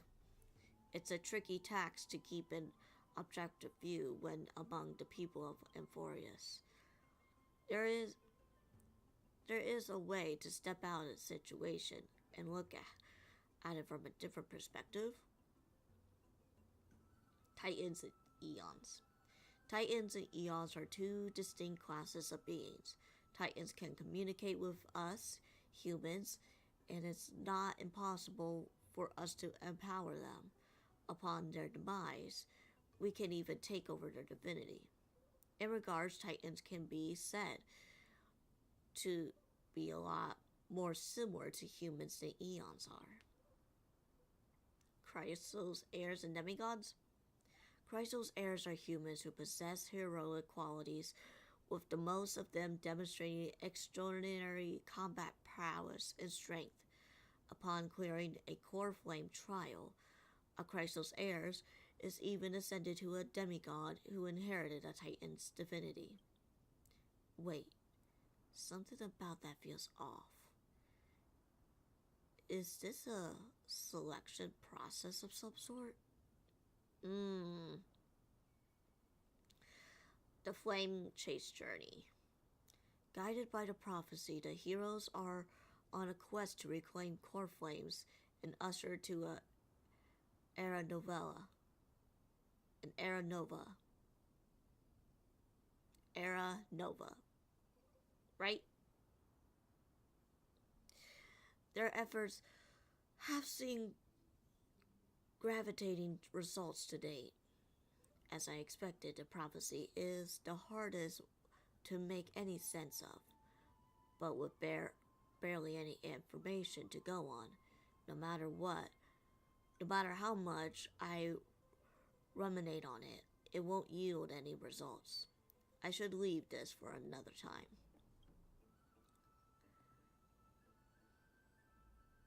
Okay. My plight. Nobody could ever imagine that Ray's life would have forfeit at the moment we landed on Amphorius. I should have done more to keep her safe, but it's not too late. We still have a fighting chance.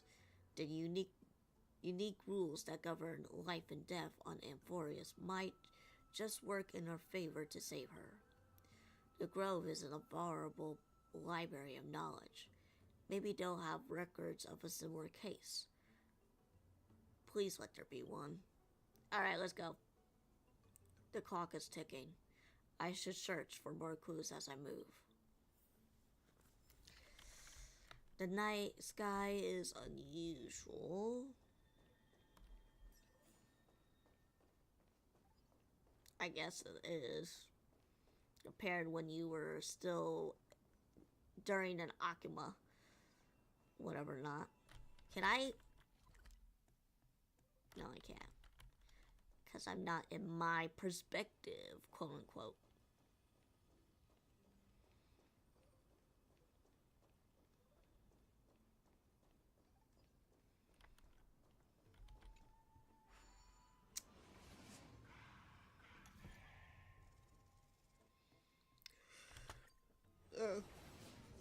I guess we could just do that instead. Okay.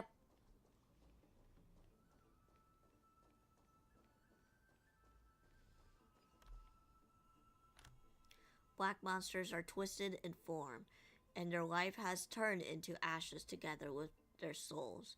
It's impossible to figure out their form when they're still alive.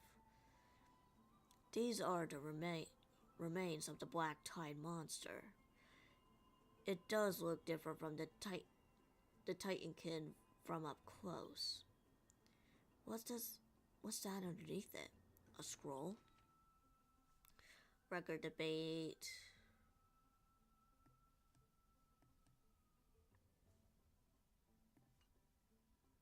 As I expected, the Grove doesn't forbid discussions about the sky. It's a debate between two scholars about the sky ships. Aglaia also made mention of the ships when she interrogated us, a memory I rather forget. I'll hold on this for now. With any luck, this journey won't leave us empty-handed. Okay, whatever you say.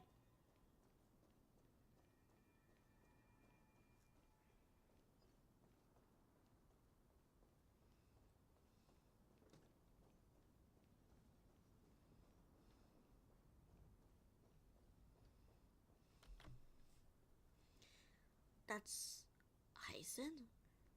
Why is she surrounded by so many monsters? As much faith as I have in her is probably a good idea to help her out. Really now? This is way more trouble than I could have asked for. Need a hand? Or you could sit back and watch. I can't tell if you're serious or not. But being hard to read isn't without its perks, I suppose. I'm kidding, Danny. Lend me a hand, pretty please. All right, now let's get him. She was just standing there talking. To travel. Destiny's hand has truly blessed your thinking matters.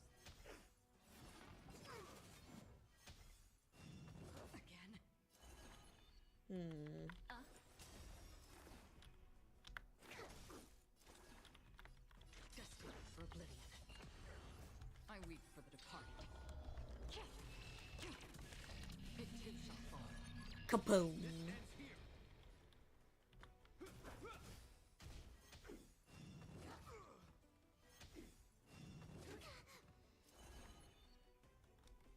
Ill tidings manifest.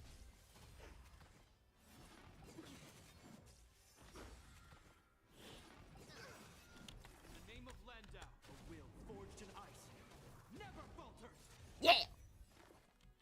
Here, try this. Destiny's hand Free will, has or was truly it blessed on me. still waters of oblivion? Memories are ever Beneath the water lies an endless abyss.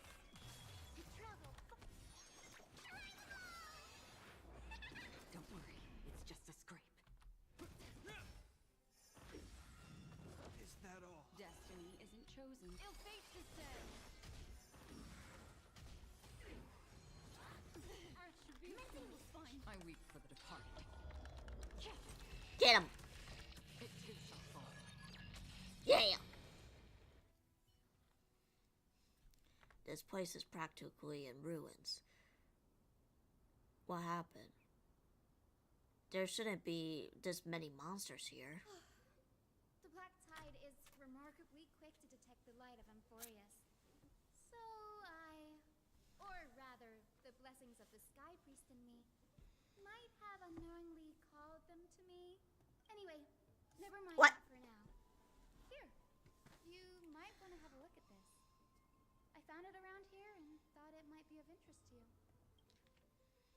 A debate record between two scholars.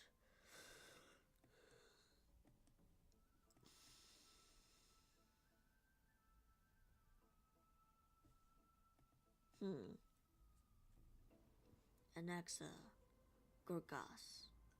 He's the scholar who fusses himself with the core flame of reason.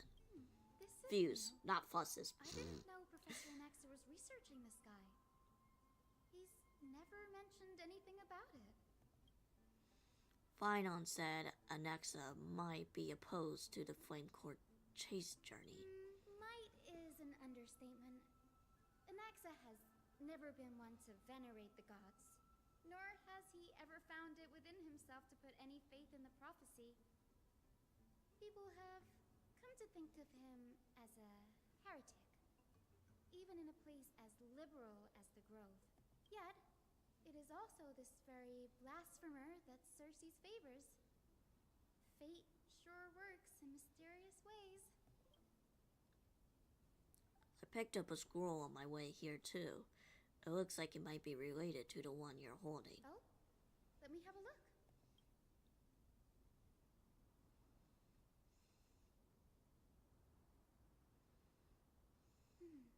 By the looks of them, these scrolls are records of two conversations that took place in the same setting, one after the other. There's still much I don't know about the Grove. Do you mind if I ask a few questions? Sure, go ahead. Who are the The Vernonchitis? Grove of Epiphany is home to 7 schools of thought.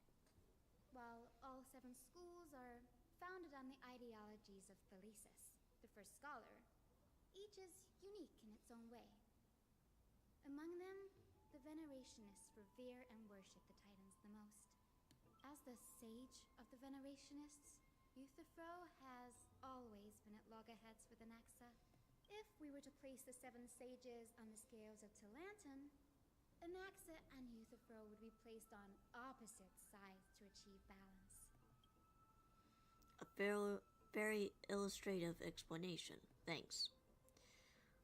Was it a mistake to build skyships? Nearly everyone in Amphorius has heard the story of the skyships by now. Aquila's stature is loftier than the heavens, and their divine retribution is merciless. That's why it's no use building giant skyfaring ships. Oh, but I do wonder if a supercharged mini Treeby cannon could slip past their watch. That's a joke, right? What is Anaxa's field of study? These forests primarily study the application of alchemy in soul repair. Everyone considers Anaxa a blasphemer, but that has never stopped him from sharing his ideas, no matter how taboo. If you must say that he's hiding something, then it's likely what lies beneath his eye patch. I don't got any. Maxa often says that every failure brings us one step closer to the truth. Perhaps, to him, the crash of the sky ship carries a different interpretation. The firmament is not impenetrable.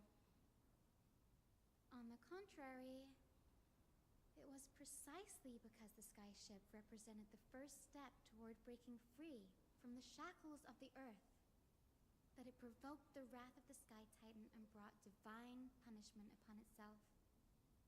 It's a shame that the majority of the Grove's research on Aquila was headed by the Venerationists, with sacrificial rituals making up a predominant part of their findings. Discourse about more esoteric subject matters in relation to Aquila dwindled even further after the sky ship incident. So much so that even the scroll is completely new to me. Don't worry about it. We'll just collect everything we can find on the Titans for now. There's something else that's always caught my attention, though. This says that Anexa was conducting secret experiments of some sort. That's what I'd like to know. What are these experiments he's involved in? Even I, the assistant lecturer, know next to nothing about them. I have a bad feeling about this. Could there be more to what happened at the Grove?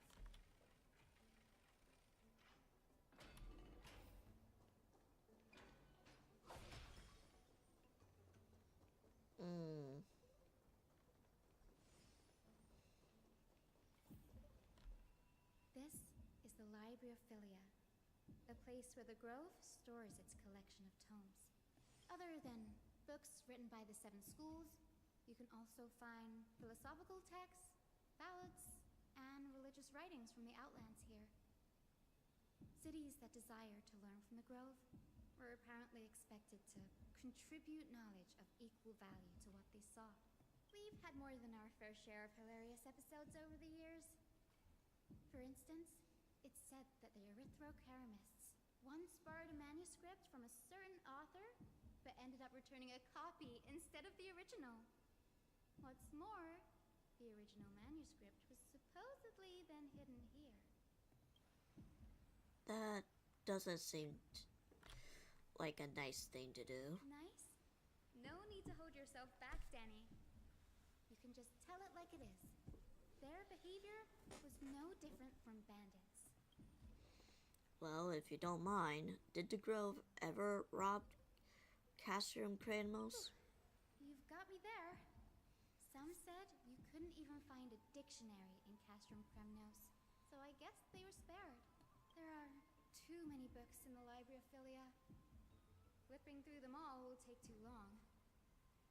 Why don't we use the biblioslate to search for the texts we need? We can bring them back to Occama for reading after that. Agreed, this place isn't safe. We should leave as soon as we're done. There are still several more scrolls strewn all over the place. I'll gather them while you pull those texts. This way, nothing will be overlooked.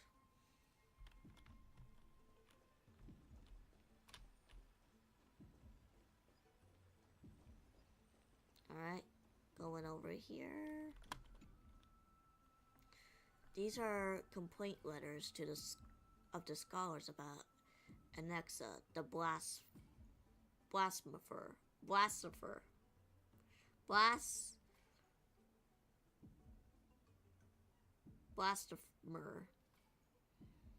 Yeah.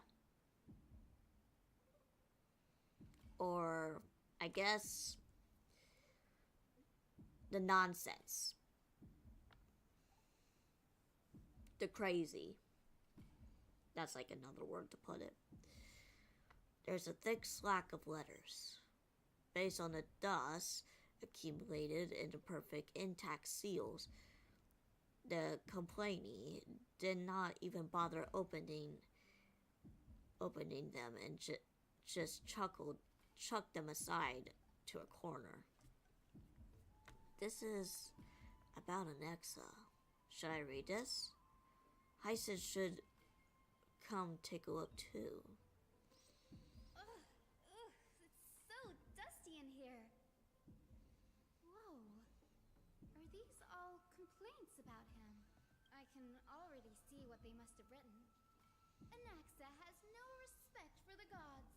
His very existence undermines order in our society. They're probably all things like that. Does Anaxa hold that much Why influence? else would they call him the great performer? When Anaxa established his school of thought, the first thing he apparently did was read his own work to everyone. Are the Titans truly an accurate reflection of what humans think gods should be? Worlds created by gods are indubitably perfect, but what of Amphorius? Only foolishness and insensitivity everywhere you turn. An uncanny impersonation. What happened after? They marched him straight to the seat of judgment before he could finish. Though what he took on in the end was more of a debate than an actual trial. He had to address every one of the scholar's allegations, or face expulsion from the Grove. The first allegation was... Do you agree that since the Titans created the heavens and earth, so the mountains, rivers, and seas must likewise be their creations? Am I supposed to put myself as Anaxa's shoes in that to answer that? No.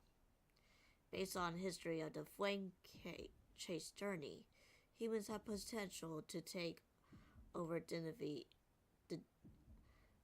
divinity of Titans. Anaxa said the same thing then. Needless to say, his critics didn't take kindly to his answer, so they followed up with a second allegation. You claim to be studying souls, yet you are, in fact, defiling them and committing acts condemned by the gods. Do you admit it?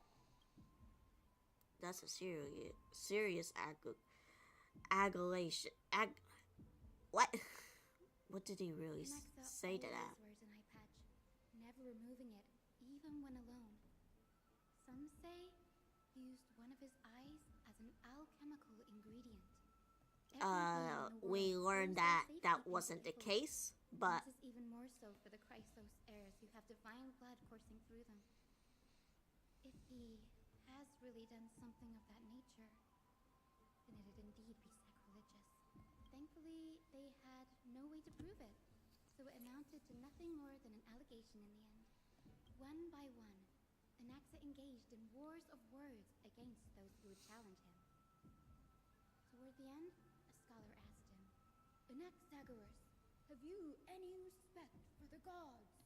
It was only after a brief silence that he answered, "I have never denied that Titans are meant to be noble constructs." What he didn't say, that the Titans are not noble, rings louder in this case. Yes. I'm not sure how that controversy was eventually resolved, but what's for certain at least is that Anaxa was allowed to stay in the Grove where he continued his research, despite being regarded as a heretic. By the way, this stack of complaint letters has reminded me of a place in the Grove. We may find clues there that aren't on the teleslate. I'm talking about Anaxa's alchemy lab, hidden between the cornerstones.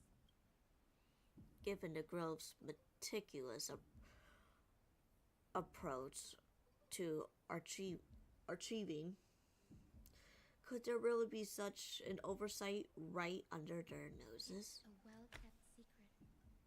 Among the 7 sages, excluding the nominal chief sage, each has a private sanctuary where they can conduct research undisturbed in their free time.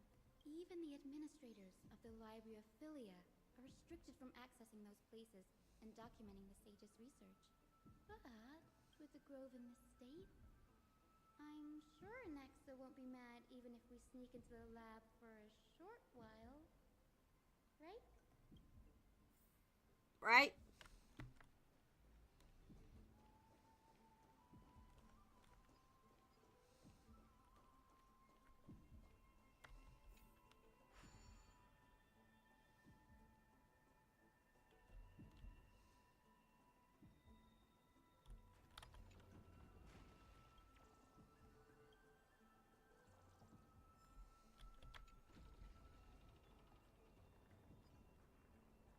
Okay.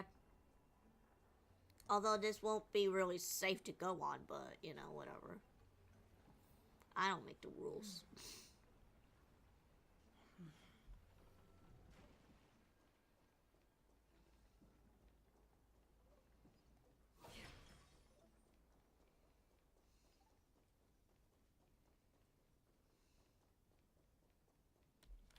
This is the place.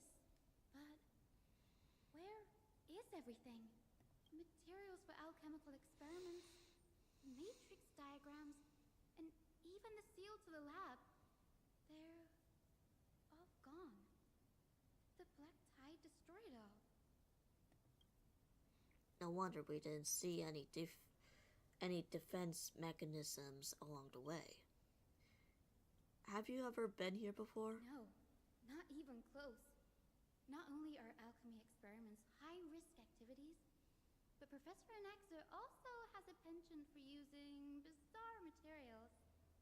Students often saw him walk in looking right as rain, but come out covered in soot with his hair singed. Naturally, no one dared to come near this place. Huh? That bookshelf over there seems to be the only thing still intact. Hold on, I see a bug over here. Bug.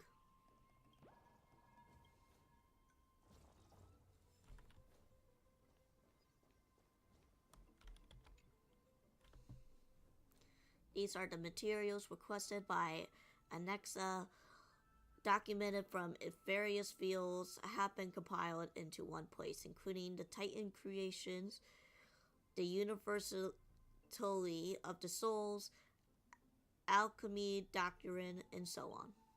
Most of the materials look to be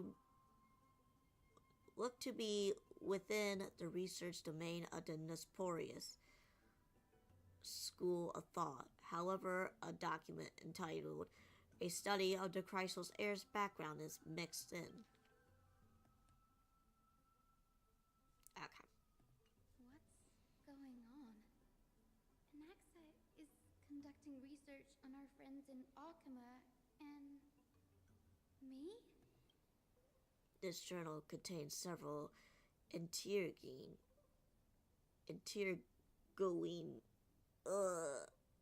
points. Creation of Titans. From the abyss of the Fates and to Castrum Cavnos, I've seen many a Titan creation during my time in Euphorius. Life forms created by Circes can also be found in the grove. By fusing with with human souls, though alchemical means I can't even begin to imagine. Chrysos Heirs, Anaxa seems to hold a special interest in the divinity coursing through the Chrysos Heirs veins, and has even conducted through investigation into the heroes' backgrounds. It wouldn't have been so strange if he had focused only on Cassie, given her own curiosity about her origins.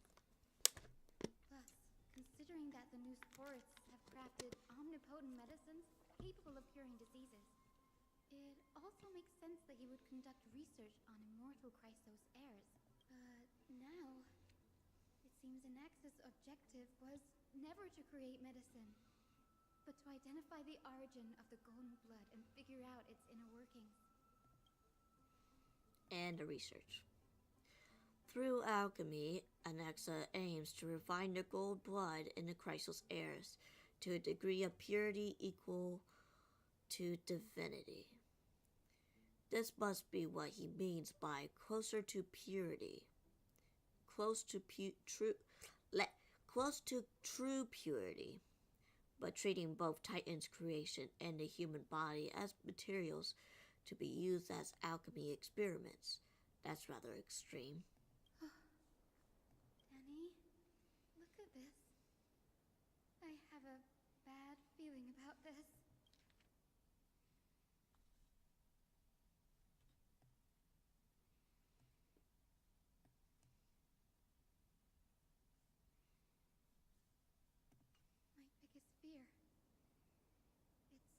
true. After going through his notes, I think I can piece it all together now.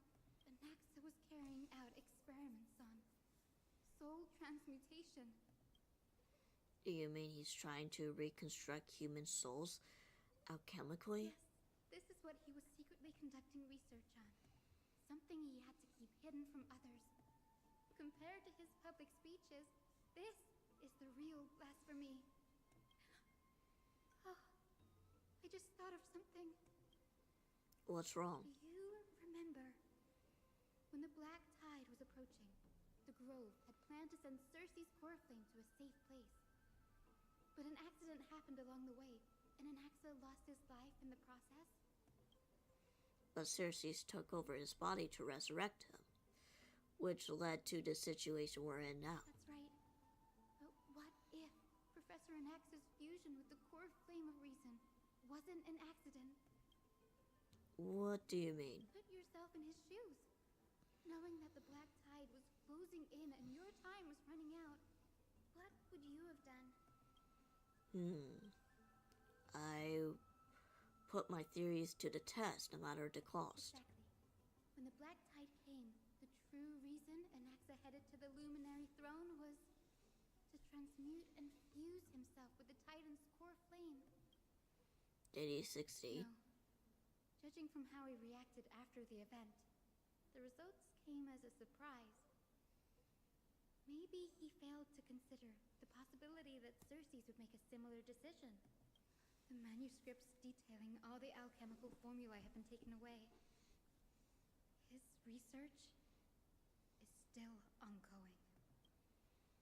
Could he have taken them for another purpose? Like what? There's only one Titan left in the world now. No. No way. To conceive an entity of perfection, one must first understand the principles of creation. If Anaxa is in Akuma now, then that means... He's after Kefali. Sir, this sky above us, it's not real, is it? Of course not. This is just an image from a projection device used for educational purposes. A simple trick. The day-night cycle has been lost to this world. So that students like you may still learn about the night sky, astronomers have harnessed the Titan's miraculous power to manipulate the light, projecting the nights of the past here for you. Much like how the sky above the Holy City is also illuminated by Kefali's dawn device. So, the skies of Akama are fake too. You mustn't conclude that, Anaxa. You should know that only a child would expose a trick and be proud of it. Often people know more than they let on. They simply choose to feign ignorance because they have no other choice. Then they're just deluding themselves.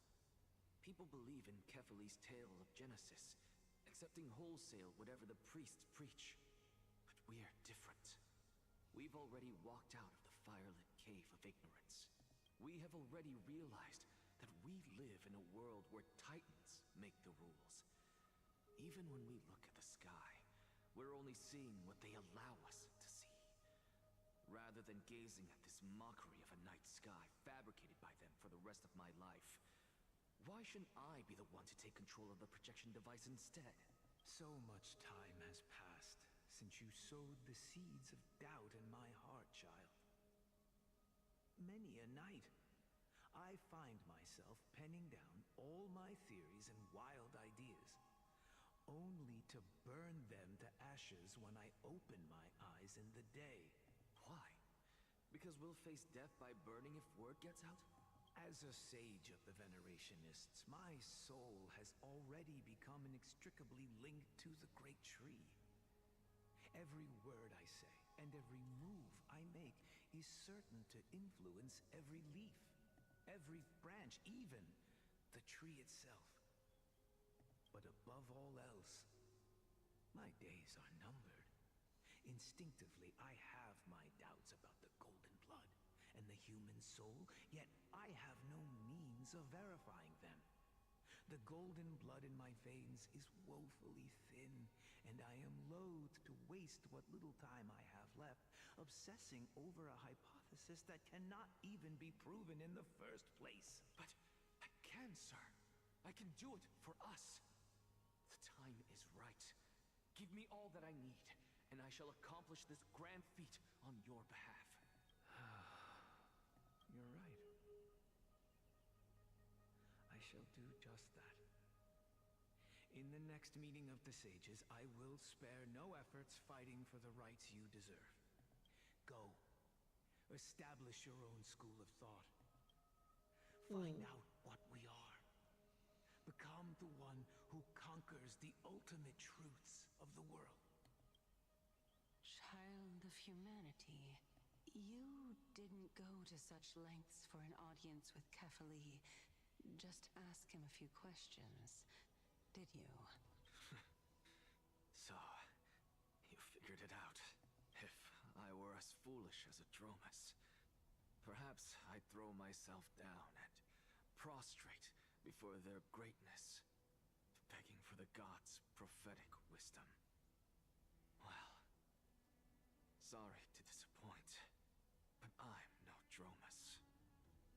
Alas, I am a human, standing tall on 2 feet, possessing both intellect and pride. Before such power, does it make any difference whether you're a human or a Dromus? I'm sure you're familiar with the story of the Styxians. When the raging waves threatened to swallow them, they didn't just give up and become sitting ducks. No. They constructed a dam that kept the roaring tide at bay, chaining down the mad Fagusa. They call me a blasphemer, Circes. But that doesn't mean I deny the existence of gods. It's just as I see it. Titans are simply a force that mankind has yet to find a way to tame. Oh? If power that rivals the Titans is what you crave, why not conform to the prophecy and brave the trial? Why stop at harnessing the power of the Titans when I can do so much more? The source of life is what I wish to grasp, to understand what makes up the soul, and to learn what we really are. Thanks to you, I've had the chance to personally verify, in more ways than one, that the soul indeed ceases to exist in death. But how then is a soul born? That was the only unknown variable left in my calculations. Yeah, I'm still streaming. You have already formed a conjecture. No, I have already drawn a conclusion.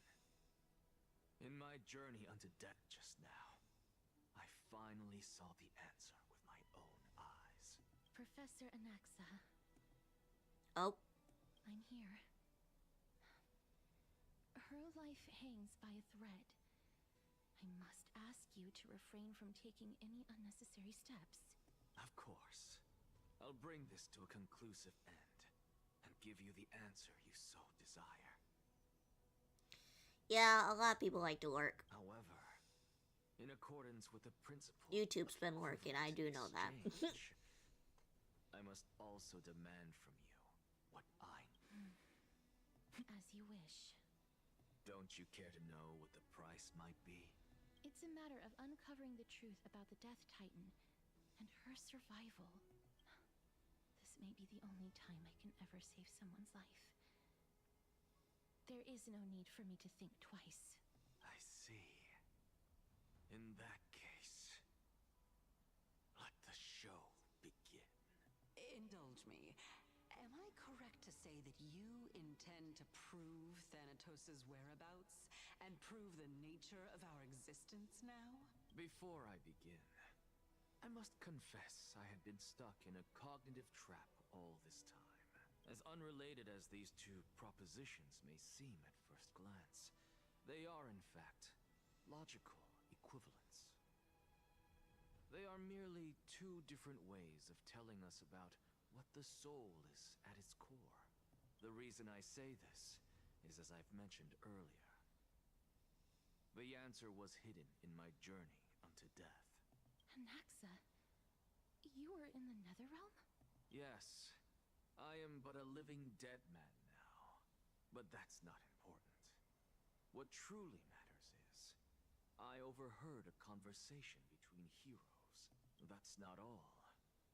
Remember how I said you were a part of that conversation too, Circes? And I've told you that I have no recollection of such an event. That was likely just an illusion conjured up by the mind of a dying man.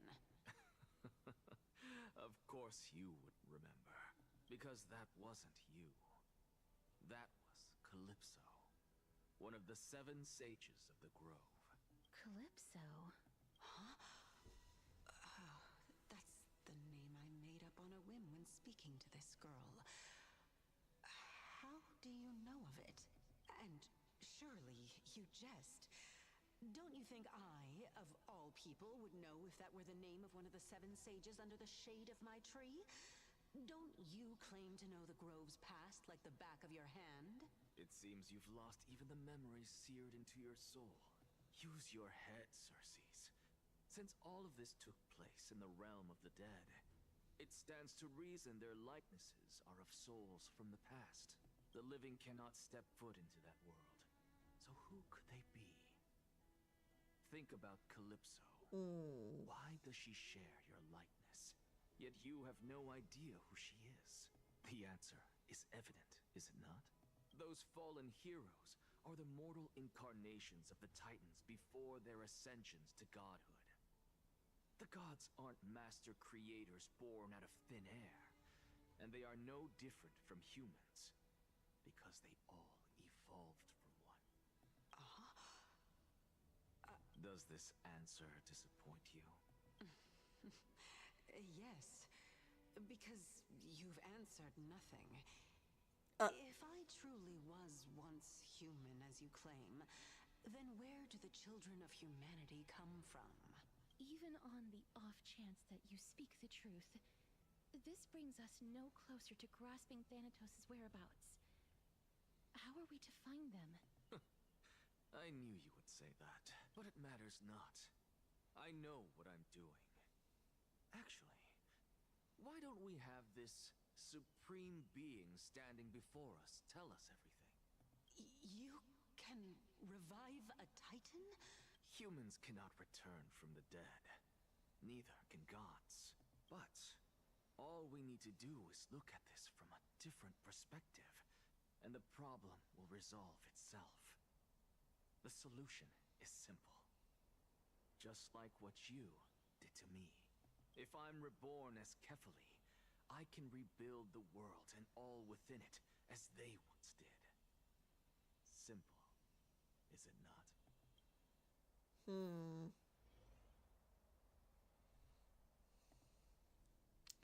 Let me look up something real quick.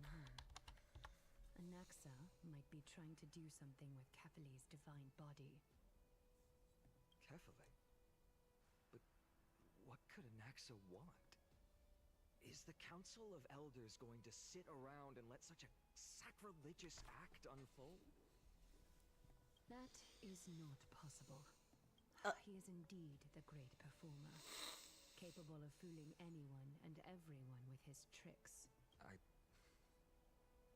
I'm sorry. No need for guilt, for this is good news to us. The Council of Elders has found themselves a traitorous ally. Anaxa's ambitious desires will be something we can exploit. What we should be doing now is to keep our eyes peeled for whichever trickery Kainis is up to, and react accordingly to thwart her plans. Being Akima's political center, the Demigod Council holds just as much significance as the Vortex of Genesis. Someday, after my duty is over, this site will take the place of the battlefield where you hunt gods. Become the next challenge you ought to overcome. Till then, it's best to get used to this place as soon as possible. Will we be waiting here for your good news?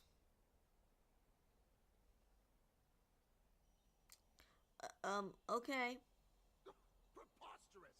The Christos heirs only have their standing because of the Council of Elders. How dare they trample over it?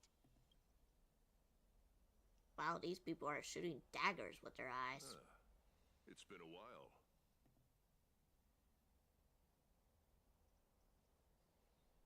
But we never met. That's fine. I recognize you. The young lord has nothing but good words about your courage. It has indeed been some time, Lord Crateros. What brings you here in such haste? Shh. Keep it down. Be more vigilant. See those duplicitous dogs over there? They do the dirty work for kindness. I've already ordered my people to hold them back, but we should still lay low. Unless you're itching for a bloody fight to get a workout in. My bad. So, did something happen? Did you hear thunderclaps last night? Hooray, it's Acheron. Someone's coming to save us. Hacker, what? She's been through a lot lately. Please pardon her. Tell us more about these thunderclaps. Thunderclaps are beacon signals of strife. They are a message from the young lord. He threw a spear bearing several words at Akama. Watch out. The Flame Reaver is back. I guessed as much. We didn't actually kill them back at the Kremnos Arena. I figured this is something you would want to know. We Kremnoans never back down from a fight. So if you plan to take that thing down in a battle, reach out to me anytime. You have my gratitude. I will let Aglaya know about this right away. Remind her to be on her toes while you're at it. That vicious kindness has been unusually active lately. Those lackeys she keeps under cover have been going in and out of the city a lot more frequently these days. Some even seem to be getting Kremnoans to defect to the council.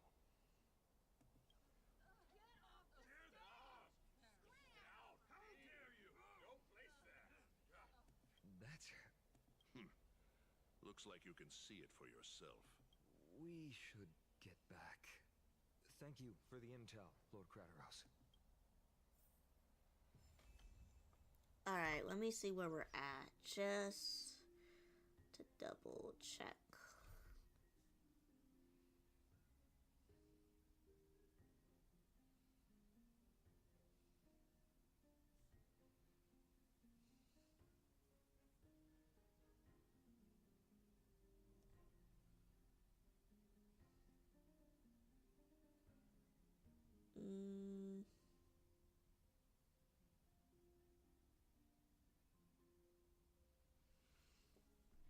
Oh, we're on number 4. Okay. So we're not really halfway there, but we're just about.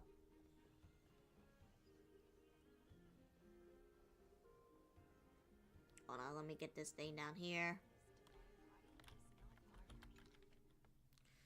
Title on Scales of Justice. Punishing the unjust, balancing discord with law. Those who think they can evade judgment do not realize the scales measure all transgressions. Okay. Alright, looks like I unlocked that. Now let's head up here.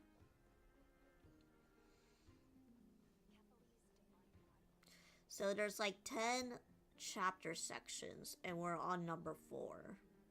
So we might do one half. Carefully into Lent and above, as the Theoros I have observed. Virtuous citizens of Akama, fine Vides, Elysiae, and the Outlander are heading toward us. There are voices in my head? There's always voices in my head. What are you talking about? I know about the poisonous fangs of that king snake through the golden threads. In the past, I would be confident about keeping her in check, but I admit I am now unable to do so. What do you mean? It is no longer about eloquence or arguments. I I have been a demigod for far too long, that I hardly have any humanity left.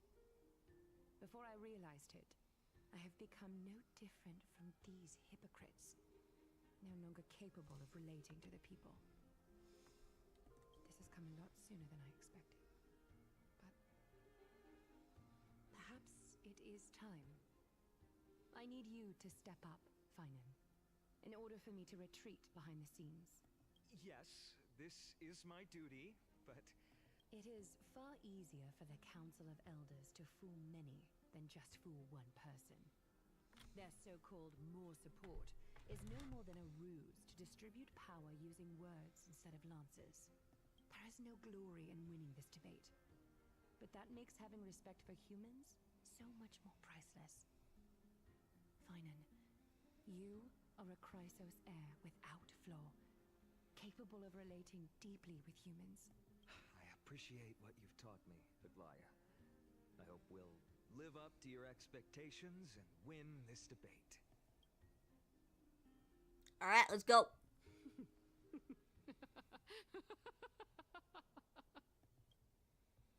What are you laughing at? Oh, you've done well, Lord Calictus. Let me take over and personally close this debate for today.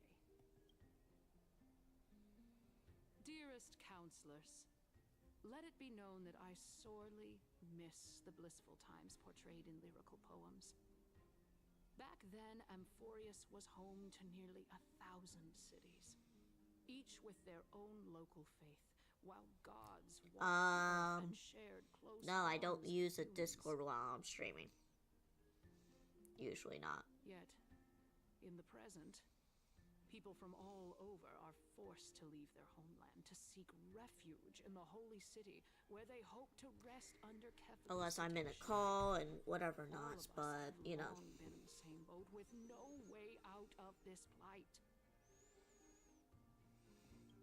We didn't have a choice in the past, but now the Council of Elders brings to the table a new possibility.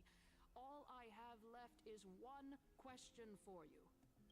Would you rather strive toward the unheard of Era Nova, or return to the prosperous Era Chrysia of our past?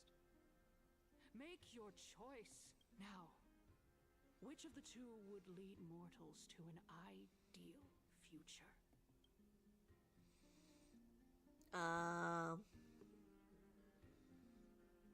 If it is possible to bring Eris Chrysia back. But how are we supposed to send Amphorius back to Era Chrysia? We all know that Era Chrysia is a thing of the past, Lady Kindness. Please, enlighten me. How does the Council of Elders plan to turn back time? Let the 3 Titans of Calamity be born, and Era Chrysia is nevermore. But bring demise to those Titans, and Era Chrysia will descend upon us again.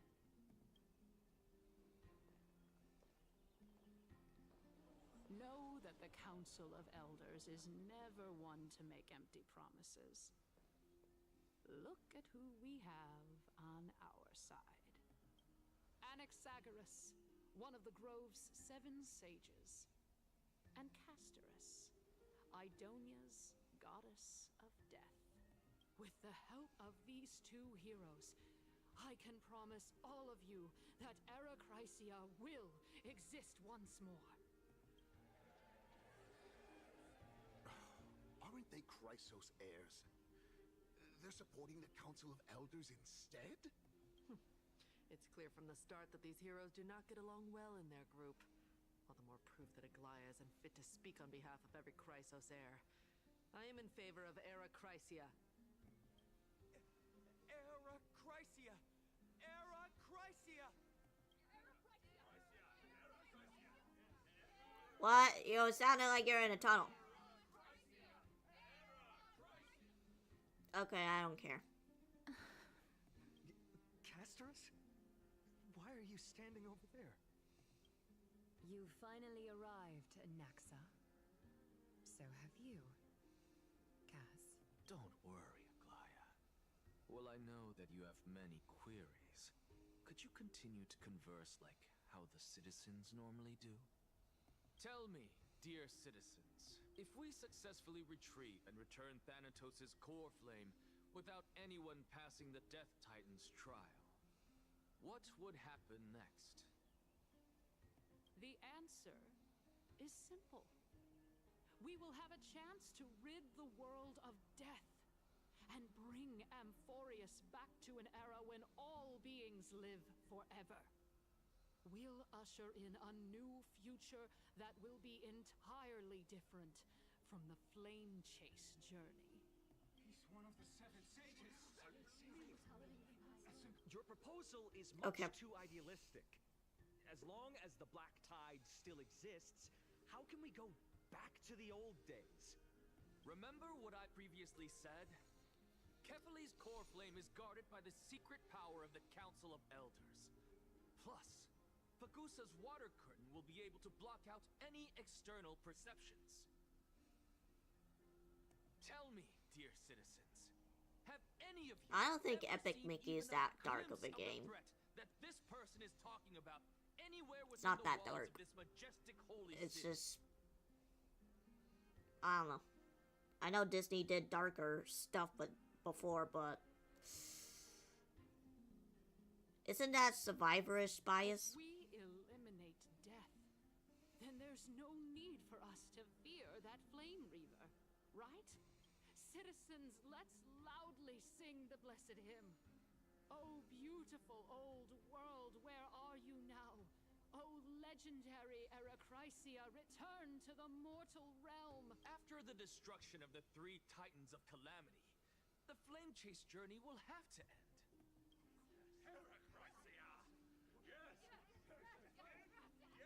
This is bad.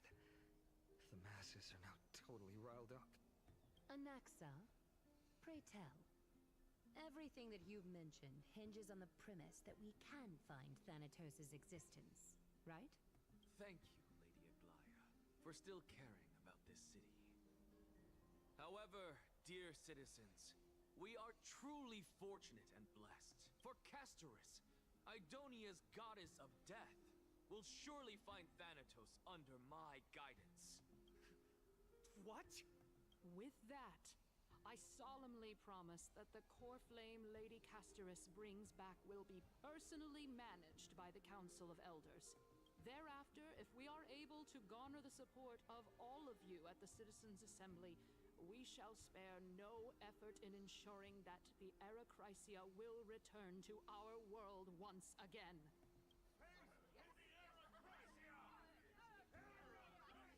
With the balance Okay. shattered, the result is clear. By Kefali and Talenten above, as the Theoros I have observed. Akama has chosen her destiny. The issue up for discussion. Like I said, Disney has done a lot more darker stuff than To the suspension of the Flame Chase. Epic Mickey, but This resolution I don't know. shall be put up on the wall of Haven't heroes. looked into Such the that all concept citizens art or are whatever. aware of the city's way forward.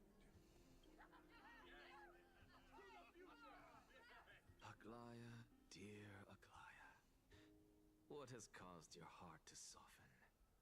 You also don't seem to be as quick-witted as before. Wag your tongue as much as you like. Since the Flame Chase journey has been preordained by the prophecy, our failure has never been on the cards. Well then, I guess we'll find out if that's true at the Citizens' Assembly.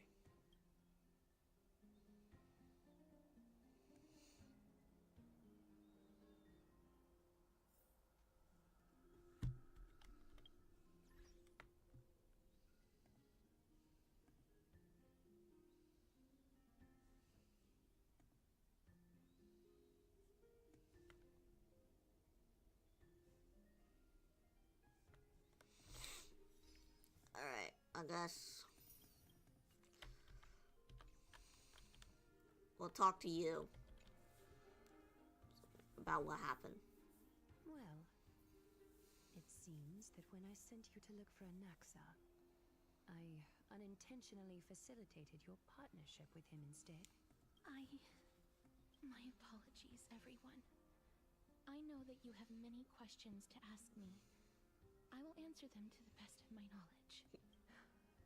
In that case, please tell us as much as you can. What happened when you went to look for an In Exa? actuality, he showed me a past that was both long and heavy. The reason I say this is as I've mentioned earlier. The answer was hidden in my journey unto death. Anaxa, you were in the Netherrealm? Yes, I am but a living dead man now. But that's not important. What truly matters is, I overheard a conversation between heroes.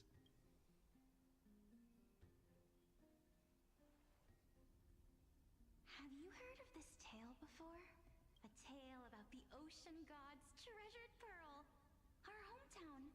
It was a seaside town which enjoyed the ocean breeze and glorious, peaceful times, thanks to the wisdom of its ruling queen. Until one day, an evil dragon descended upon the town. Its wings were large enough to blot out the sun, while its claws were sharp enough to rip the waves apart. It barged into the tall tower and devoured the queen's beloved daughter. It even settled itself in her bedroom, like a tyrant king. The queen assembled 300 warriors who managed to subdue the evil dragon by chaining it up. However, when the queen slit open the dragon's belly, she realized that the princess had long since been digested, and all that was left of her was a pile of bones. Devastated, the queen wept for several days. It was then that a devious, smooth-talking scholar arrived at the palace and suggested that the princess could be revived through the use of dragon bone and dragon blood. That liar called this process the secret art of alchemy. The princess was reborn! The queen was overjoyed, blissfully unaware that the evil dragon's soul still lurked within the princess's body. As revenge, the evil dragon swallowed the poor queen, the glib liar, the courageous warriors, and all of the town's innocent civilians in a single gulp. Worse still, the souls of the deceased were refused entry to the Netherrealm because they were filled with regret. Forced to roam the mortal realm, these resentful souls ultimately converged into a river of souls that would not retreat for a long time. So, the Nether. Oh my god. So the dragon went into, I guess, the castle, which is probably her room, and ate her, and the queen got revenge till she met like this guy who they revived, and well, took a twist on it. Terrifying death had consumed all. Thereafter, our hometown fell into ruin as well. Until... Until?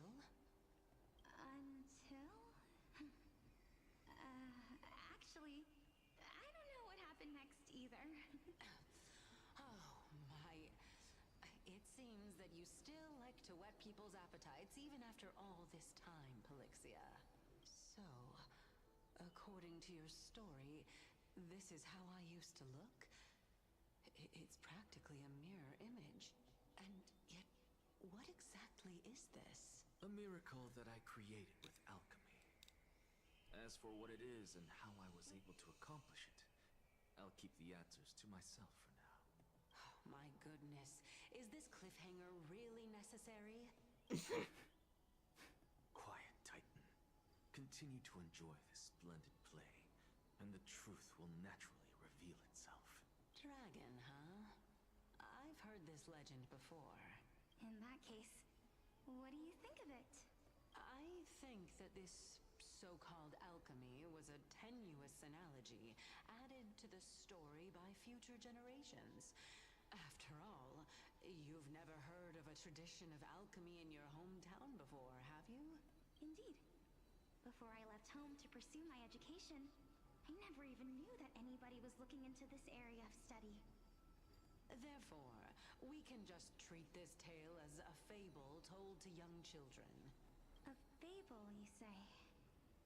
If so, what moral is it trying to impart to the kids? I guess it might be the concept of equivalent exchange? Oh? I thought the moral might be closer to something like honor the dead. Huh. What? At a loss for words? No. I merely realized that we're both thinking of the same principle. If life is priceless, then there is hardly anything else in this world that is of equal weight to it, right? They're like a fragment of a memory that's being played. Indeed. As expected of the wisest scholar in the land. You flatter me. Why don't I ask you a question as well, as a form of equivalent exchange? Of course. What is your question? If I imparted my knowledge of the art of alchemy to you, would you use it to resurrect someone you loved? What? What kind of strange question is this? I got it. You're just trying to get me to tell you whether I like anyone, right? Let's just leave it at that. That was rude of me. Yes, I would. Oh? Death is inevitable. In the days to come, I'm certain Yeah, that some kind of like a people I pre-recorded cherish message. will leave me for good. If such a mighty power really existed, I think I would use it without hesitation. After all, you, me, and the rest will all have to face that fateful moment eventually. My time is finally here. However, perhaps because of my firm belief in the immeasurable value of life, I am unable to complete the trial.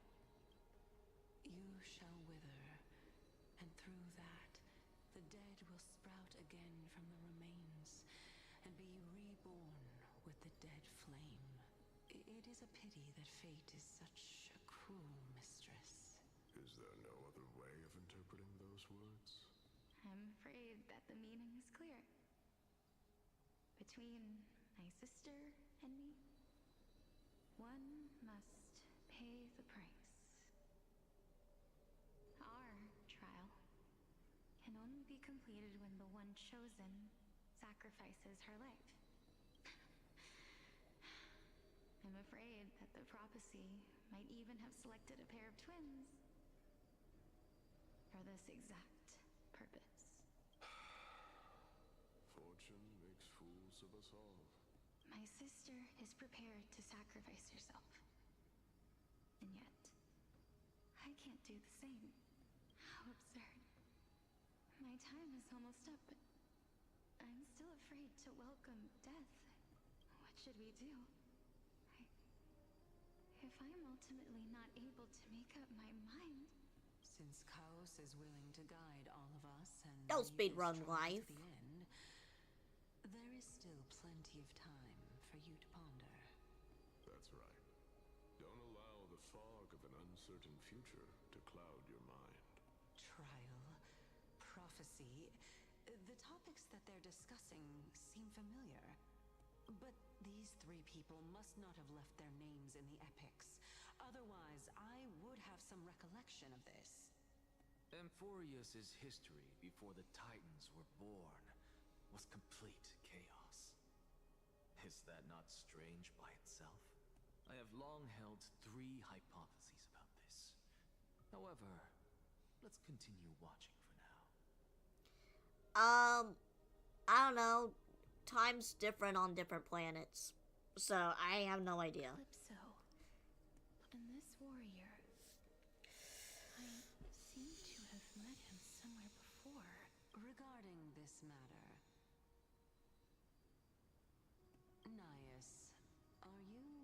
confident that you'll complete your trial?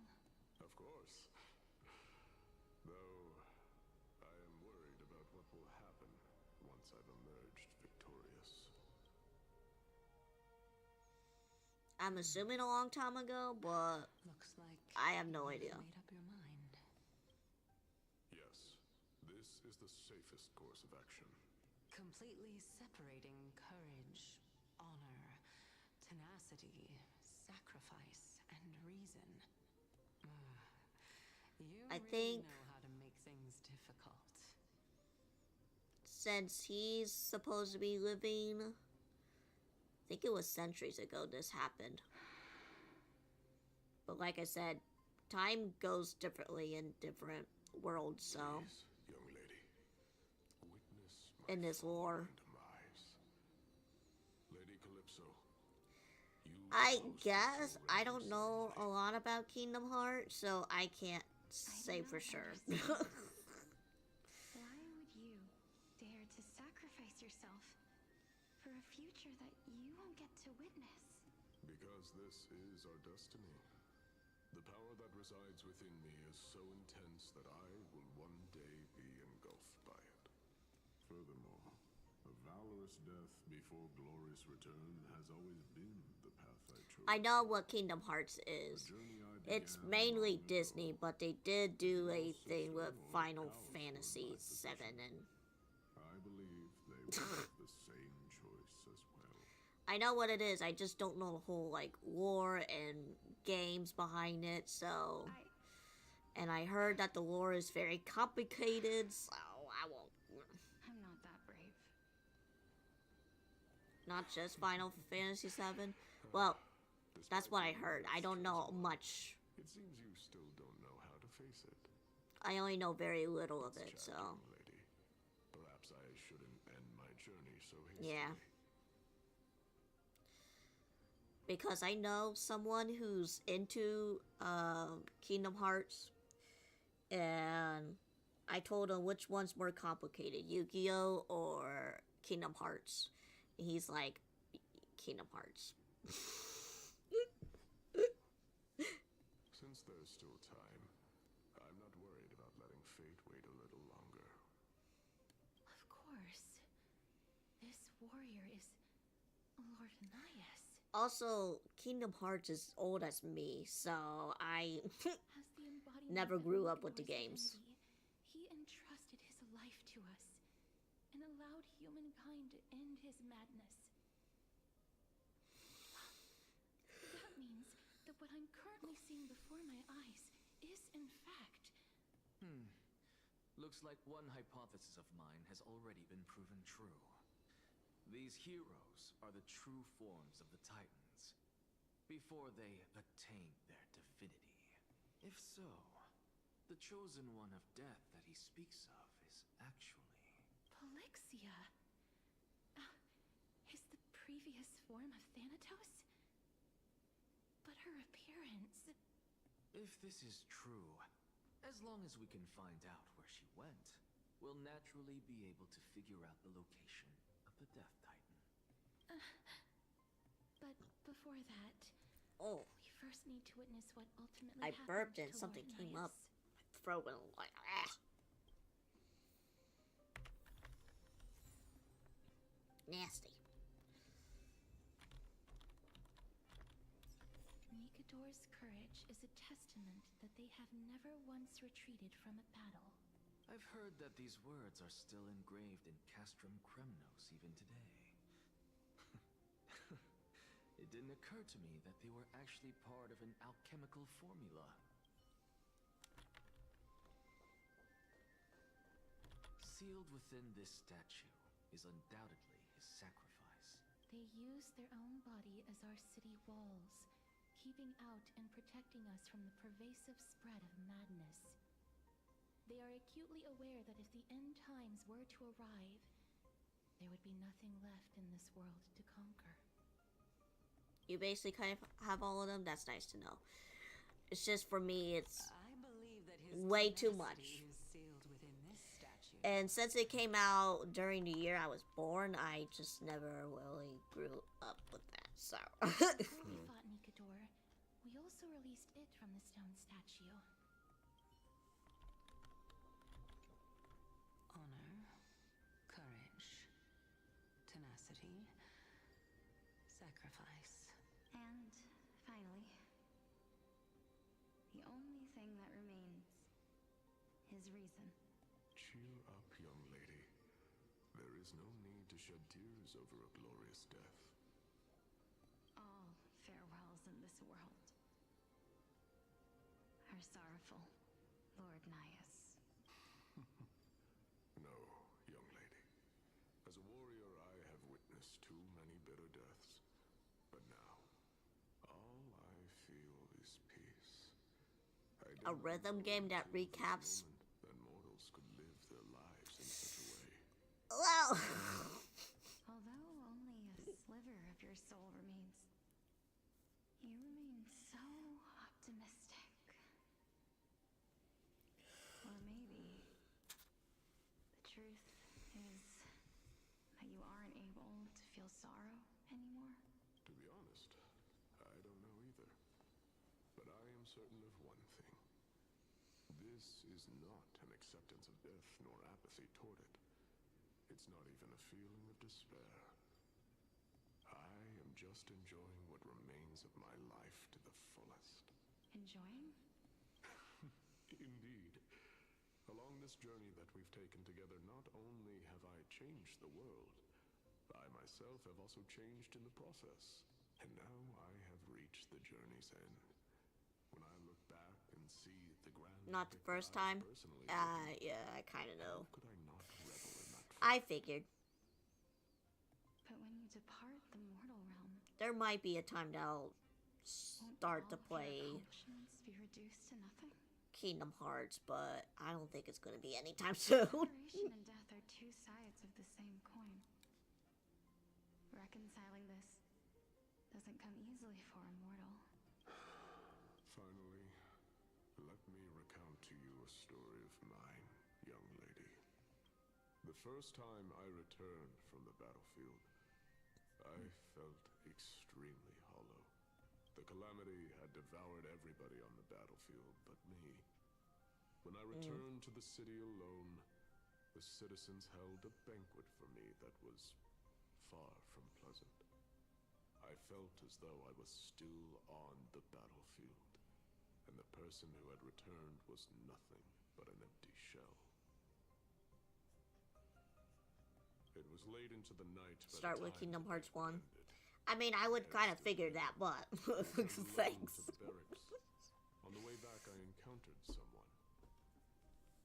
It was a crazed scholar looking at the night sky and muttering to himself by the side of the road.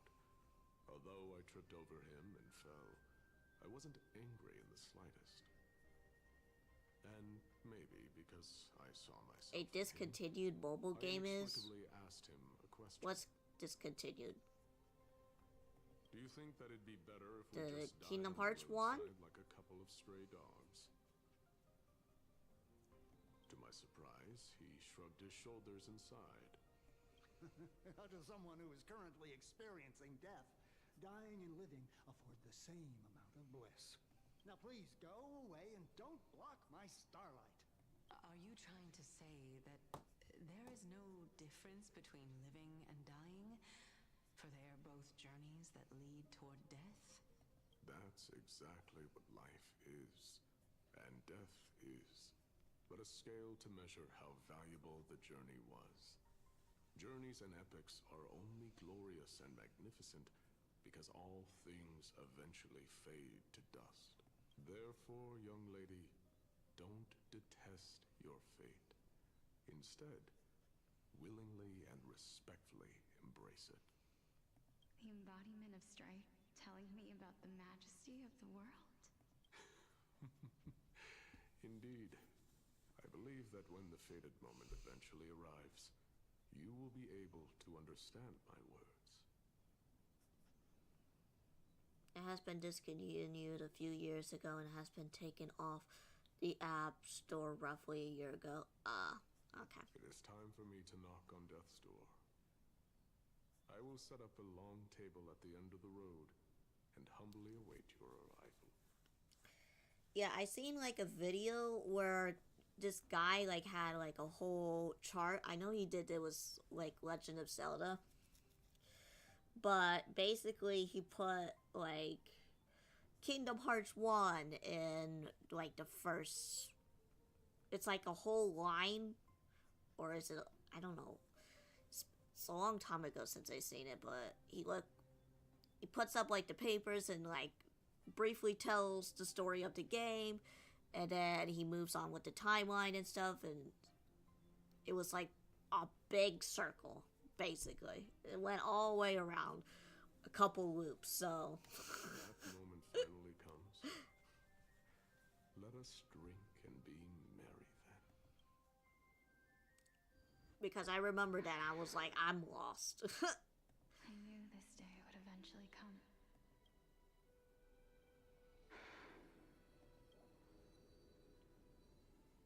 Are the both of you ready? Mm-hmm. Polixia, I'm here. What? This... This is quite interesting indeed.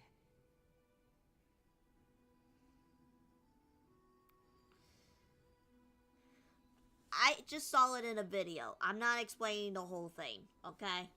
So basically, he went with the whole timeline, and it went in a whole circle, I think. Or arches, I don't remember. It's been a long time ago, though, so... Is this... Polixia's sister? Is it... me? Now, it's time for us to fulfill our promises. Are you afraid? I don't know. I don't remember, okay? I don't remember. It could have been a whole line, or it could have been a couple circles. I don't remember. What are you afraid of? That I won't be able to do it. Maybe he was explaining the travel shenanigans with the circles. I don't remember. I remember there were some circles. So, that's all I will say. And be reborn with the dead flame. As foretold in the prophecy, and according to our vows, once it all ends, we must face our fated moment head on. Even if it was prophesized, do we have no say in the matter? It's so unfair. Why are we the only ones who are forced into mutual destruction? Let me do it, sister. Let me be death sacrifice. I was never long for this world anyway. But you're different. Probably. I don't know. It's been like years since I seen it. And I just saw someone react to it, so I don't know the whole details. You're wrong, Polixia. I don't think that my life was wasted. Just the opposite. When I finally arrived at this destination and looked back at the journey I took, I discovered that flowers had long since bloomed along the path I walked. It was you who sowed the seeds for this sea of flowers. One that is more beautiful than the promised land at the end of the world. Besides, I have lived a fulfilling life. Even though I was fated for sacrifice, none of the things that I've experienced will dissipate. Instead, Maybe if I could find a video tomorrow, we'll see. memories inside your head. I might find it somewhere on YouTube. Memories of you ever compared to the actual you? Well then, tell me, what exactly are we?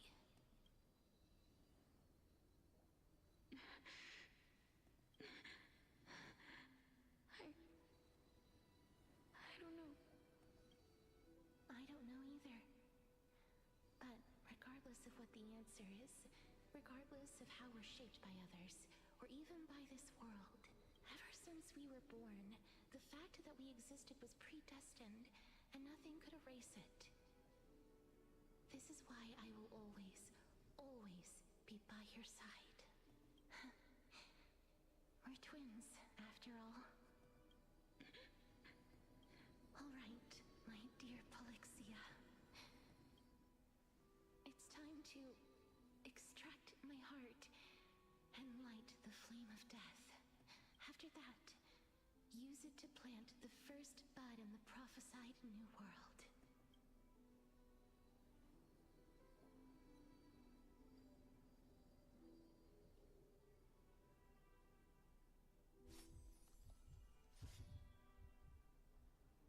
If I imparted my knowledge of the art of alchemy to you, would you use it to resurrect someone you loved? Death is inevitable. In the days to come, I am certain that someone whom I cherish deeply will leave me for good. If such a mighty power really existed, I think I would use it without hesitation. Even now, my answer remains the same. This is why, Probably. sister, I promise you, in the prophesied new world, I shall plant the first bud on your behalf. Go now. Return to the ocean god's treasured pearl, our hometown. I shall open wide the entrance to the Netherrealm and grant you a second life. The living beings on this earth shall respond to my call and lead you to the sacred daylight. Remember, do not look back on the land of the dead, and do not stop moving. In the new world promised by the prophecy, march toward your new life. Yeah, that's the moon. As for the price of our equivalent exchange, let me be the one to pay it. Everybody, we've come to the end. Unfortunately, I am not compatible with the Supreme Being. When will Eggman piss on it? To completely Well, it's not soul this to world. my own body. It's not on this planet yet. Being able to glean all this from them. He hasn't pissed on that moon yet. I'm certain of this now. Before the Titans that we are well acquainted with were born, a group of heroes roamed the land. These heroes followed a prophecy and took possession of divine authorities one by one, until they eventually became the pantheon of the new world. Just like the flame chase journey of today, Amphorius's history is cyclical in nature. What a startling revelation. This I mean, didn't that happen in Unleash? So, well, yes, it wasn't really Eggman, but... I believe that this is the truth behind the Era Nova, as mentioned in the prophecy. This is utterly unbelievable. It was Eggman? Maybe I remember it incorrectly. Besides, those twins in the past, even if they really are Thanatos, their whereabouts I are haven't still played unknown even today. Unleashed, so I can't say. I haven't really played it. That seaside town, the birthplace of alchemy and the tale of the dragon. Yet. In our world, I haven't played it yet. There exists a city which perfectly matches that description. Styxia. But the people there worship Fagusa and bear no relation to Thanatos. I have also never been to that place, as in the time of Idonia, it had long turned into underwater ruins. Take this. This is... the new Sporist masterpiece, the Philosopher's Stone. It was made by transmuting all of the sages' wisdom into a single entity, with their flesh and blood. No, I can look it up. You don't. Remember? I've You don't mentioned have to do before that. the art of alchemy is all about conversion, tempering, and ascension. This process Or also I can just play it on my own at some point. I don't know when regardless of how exactly. unbelievable this Because I sounds, heard it just got the onto truths the of the PC, world have so been we'll see. refined from the impurities. Oh, okay. Think about the story of the dragon. This stone will lead you to your real hometown, allowing you to reform the door to the nether realm and discover. But like I Thanatos' said, I could fate. remember it incorrectly. You still So look as confident in your victory as ever. But what if your conjecture is wrong? Simple. I shall merely admit to the entire world that my experiment was a failure. However, my line of thinking will not fail, because I have already planted the seeds of doubt into the hearts of the masses. Actions speak louder than words, Castoris. With the assembly about to begin, don't forget the promise you've made. I've already searched for so long. I'm willing to try one more time. While we converse, her life is also slowly slipping away. But before I leave, I have another question. What exactly did we witness just now? That was the world imprinted in Kefali's soul. If we are to prove its existence, you must take the final step. Go. Do not disappoint me. I understand. Hey, child of humanity. Don't get antsy. I still remember the question you posed to me. As a scholar, I do not wish to offer up ambiguous conclusions. Let's discuss this topic again when she manages to find the evidence. I merely wanted to ask, was that stone transmuted from your heart? If so, rebirth is no longer an option for you. Why not? When I was a child, I lost someone dear to me. When I was a teenager, I lost my faith. A while back, although you saved my life, I also lost my soul in the process. Now I'm merely forsaking my alright. body. I'm probably gonna end here pretty soon, so. Why are you always finding ways to die? Isn't it good to be alive? This is but a necessary sacrifice on my path to transform into the purest of them all. Can someone who's dead even claim to be the purest of them all? Furthermore, if your hypothesis is proven correct, does it not just confirm that the myths are true, and thereby invalidate all your theories? No, it's just the opposite. If my hypothesis is correct, it means that I can actually ascend to godhood and reshape this absurd world that you all have created.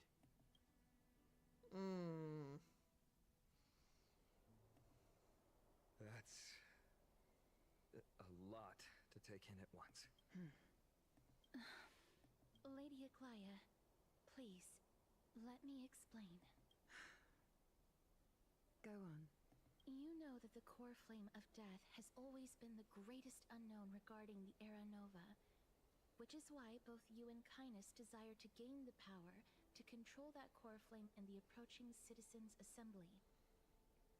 Professor Anaxa has come to a consensus with Kindness. They want to suspend the trial once Thanatos' core flame is reclaimed, hoping thus to eradicate death from this world. But I know this runs counter to your wishes. So long as we do not usher in Era Nova, the Black Tide will never be eradicated. Even with Lord Mighty on the front line, and the Black Tide not posing an immediate risk, the danger nevertheless remains. Honestly, it's difficult for me to assess the pros and cons in this decision. But someone must bring the core flame before we can begin negotiations over it. The Titan could be very near. I cannot let this chance slip by. Besides, someone has to make this trip to bring back Mrs. Soul. Well said. You already had every reason to seek an audience with Thanatos.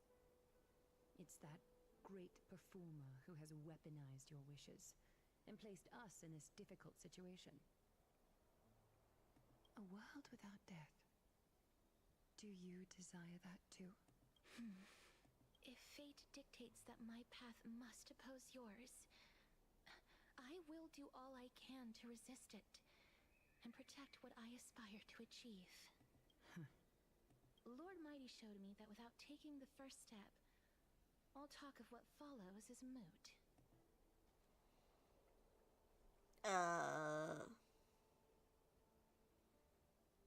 Unsure of what to say, but offers a smile. I hope to hear you speak your mind, Kaz, and I am glad to have heard your true thoughts. Styxia. I visited that place in the past. Though it is now an island surrounded by the river of Soul's torrents, it's not hard to see its former splendor. Go. I will not stand in your way. As for you, you are someone who has cheated death. I believe you have more than enough reason to make the trip with Casterus and meet the god of death himself. Casterus, I too look forward to your journey. I wonder what kinds of new interpretations your completed story will bring to the Flame Chase journey. Thank you, Lady Aglaia. I hate to put a damper on this heartwarming moment, but if Styxia is now an island surrounded by the river of Soul's torrents, then how do we find a way in? Lady Trebe is probably... The answer is quite simple. In the Mids, Zagreus once made the domain of the dead their treasure vault. That is to say, they could enter and leave the Netherrealm as they pleased. And if they could do that, then it follows that the demigod who inherited their divinity must be capable of the same. I'll see you at Memorial Palace at Action Hour tomorrow. Cypher shall be your guide to finding that ancient city. We need someone new, huh?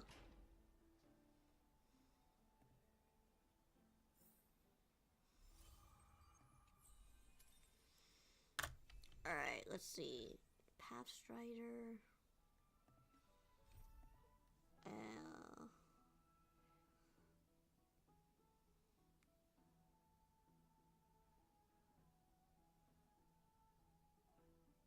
Okay, so we're actually just halfway done. So I am going to stop there because we're gonna do this another... Oh, Ray's eyelashes are fluttering. That looks like someone lost in thought.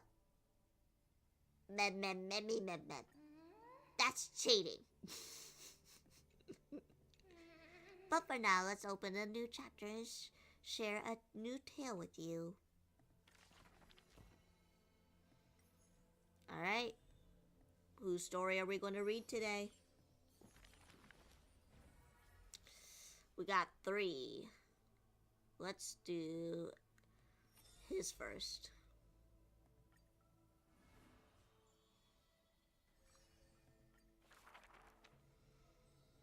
This is a tale buried in history.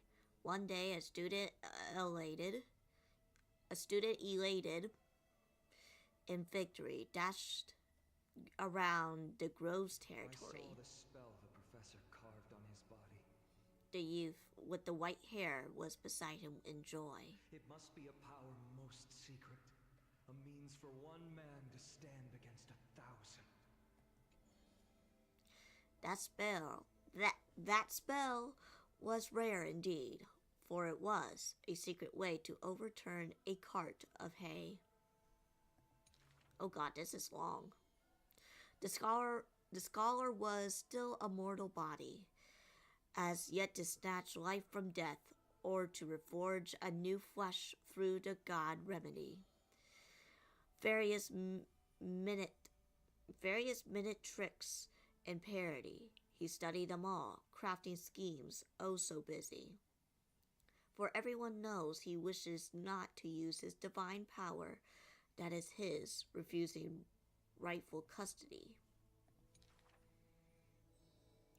And in that unwitnessed moment of his death, final tragedy, he still held the Hague heart spell steady, standing alone, facing the evil enemy.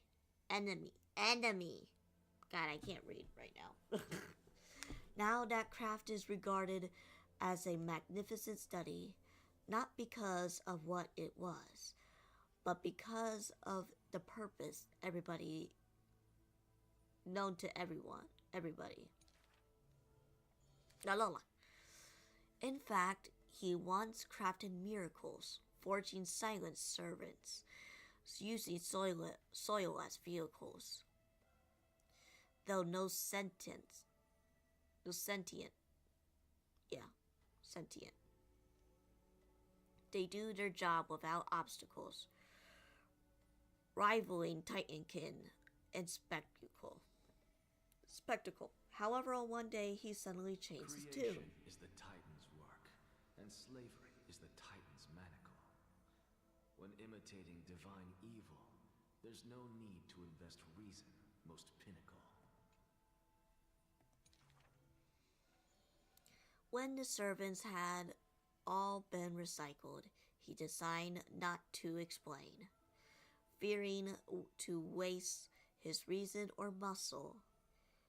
He so jokingly, I almost read that another word, jokingly includes his questioning with a chuckle. If it's just for odd jobs, students are a better gamble. The way he addressed himself comes from elsewhere, an imitation of the divine machine with some flair. He happily answers 5 questions of those unaware. Unknown knowledge, God. Knowledge seemingly given to with steamy care. For a wise one, 5 answers reveal creation's secrets, the truth hidden and bold. But a fool learns but not, and is left in the cold. Now, inquire.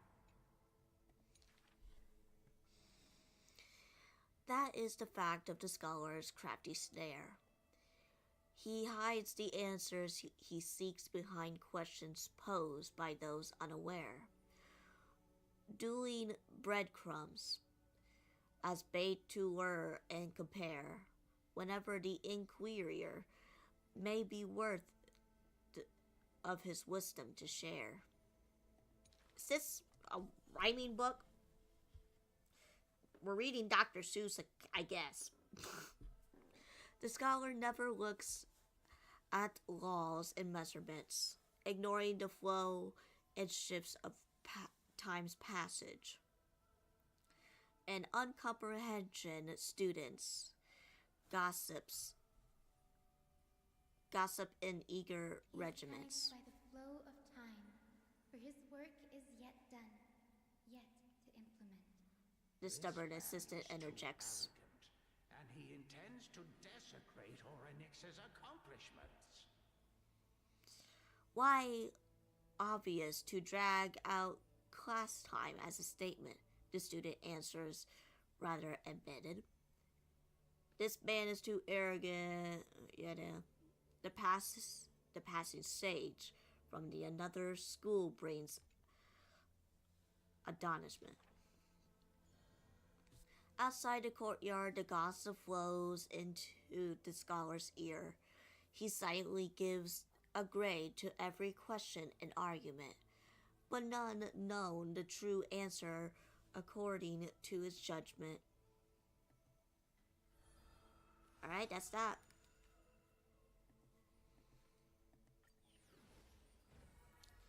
Let's do Hysons.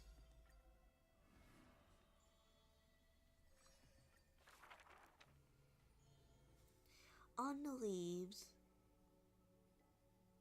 On the leaves, the rustling, the wet, on the leaves, the rustling wind plays a melody as the girl looks over this courtyard petite and exile. What am I reading?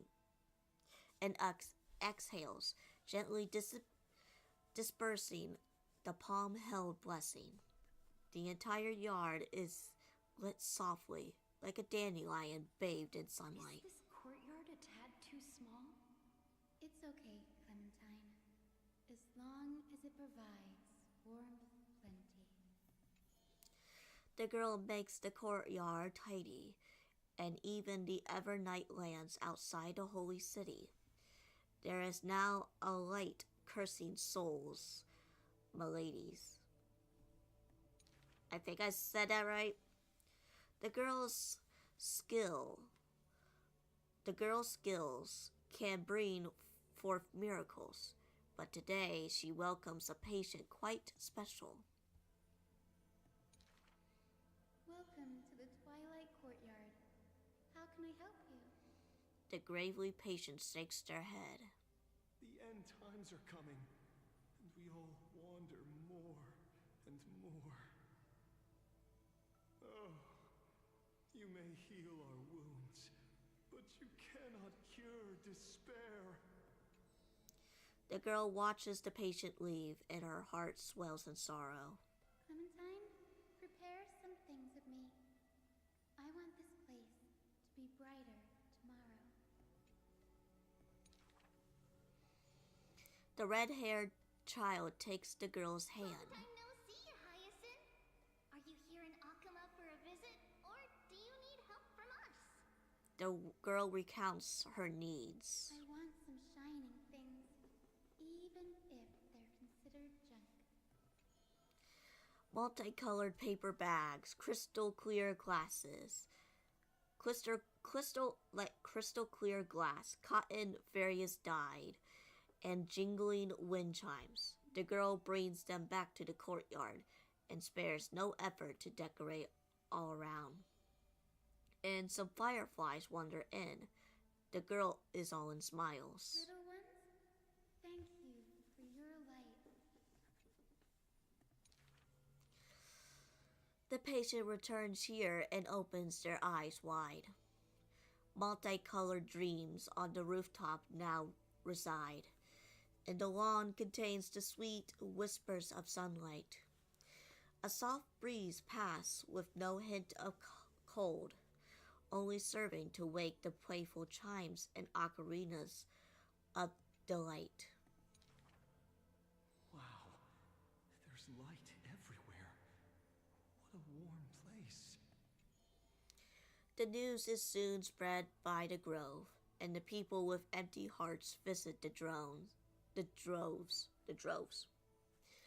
Almost said drones, I don't know why. The girl prepares candies and teas and listens to every visitor's complaints. People say that there was once a star called the sun in the sky, but now that star is no longer there. People say that Aquilia took away the world's light, but they still left behind a heart bright to illuminate this happy stream in the night. Like the blizzards in the month of mourning, doth calamity fall, bearing warmth and dawn calls. Orderless tides swallow up the groves of reason, and the tiny healing haven. Mr. McFroco. Miss McThurgrow. Whatever. Thank you for the hydrate. I'll hydrate here in a bit. Where was I here? It's also extinguished, broken, and barren. When the girl, far from home, hears such grave news, the wind brings to her very moment of confusion, but it also evaporates the tears that briefly sparkle into being, and the girl still smiles bright and happy. Soon the people of Akuma see once again the girl collecting more pieces and tokens, wanting to rebuild a pure haven.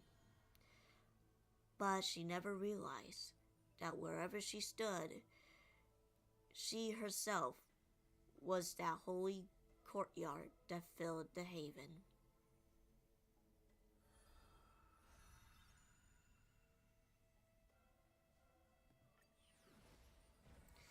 Alright, I'm gonna go and take a drink. I'll be right back.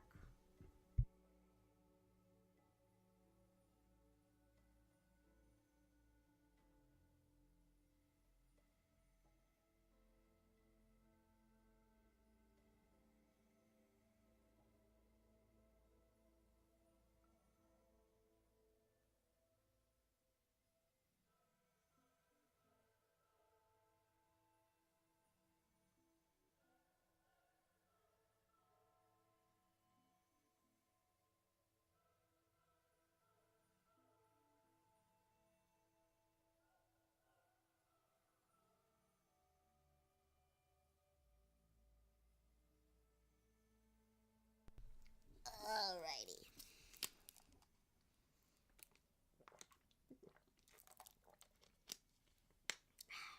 Thanks for the hydrate. Alright, last but not least, Castris.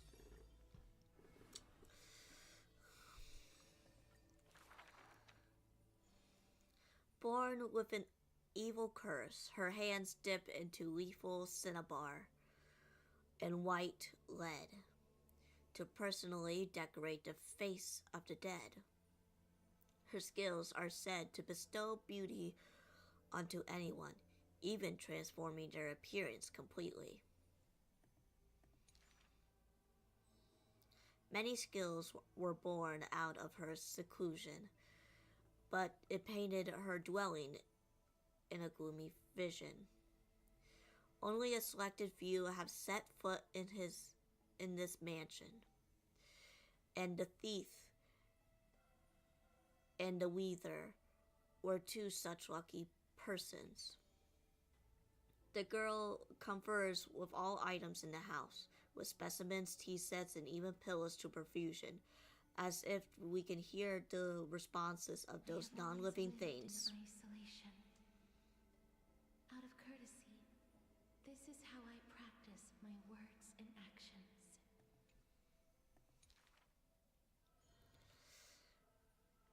Oh, there's Cypher right there. This hard to believe her explanation. Her face when talking shows such a gentle disposition that unless she is telling fabrications, she must regard her partners as mere children. People pass these rumors down within the area of her encirclement.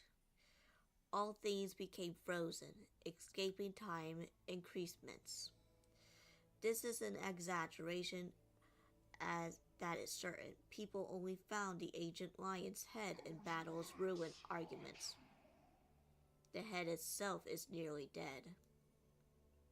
Though they won in fierce battle, the warriors were powerless to turn the tide.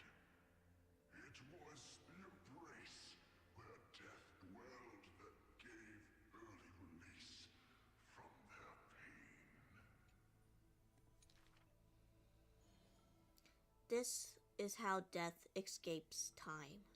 She keeps every final embrace hidden in her immortal heart. Out of her numerous works, butterflies and flowers often stand out stark, igniting them, and you can almost hear the maker's remark. Even in deaf silence, her sound can be heard. It is a gift greatly treasured by the maiden. Few have the honor to be graced with such work. Only one has the heart to burn such a gift, and the reason she gives peer into all fates unknown. is rather far-fetched. The power of time is boundless, but there is one thing that cannot conquer. Death is abominable in humans' eyes.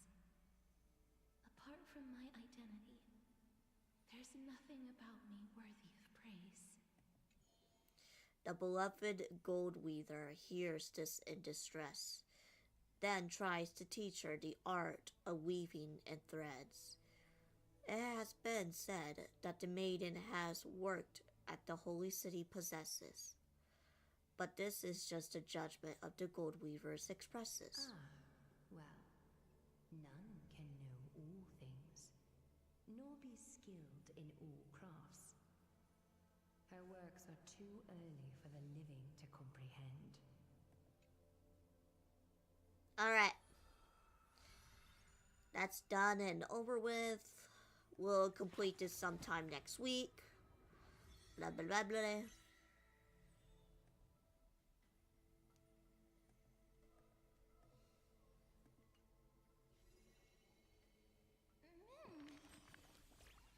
Everyone's stories are so deep, I can't keep up. Does Ray understand them? What exactly is a god? Someone like me. Well, I guess I could say that. So Ray, how did you become a god? Please, protect me, okay? There must be a difference between gods and us, right? Otherwise, why would anyone ever wanted to become a god? You stumped me there. Right?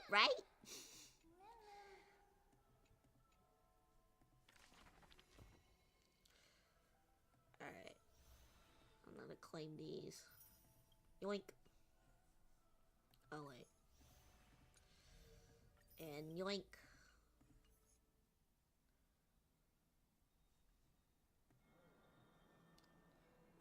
Alright. Thank you everybody for watching today's stream. So tomorrow I will be doing reacting to memes with Kaigun. So thank you everybody.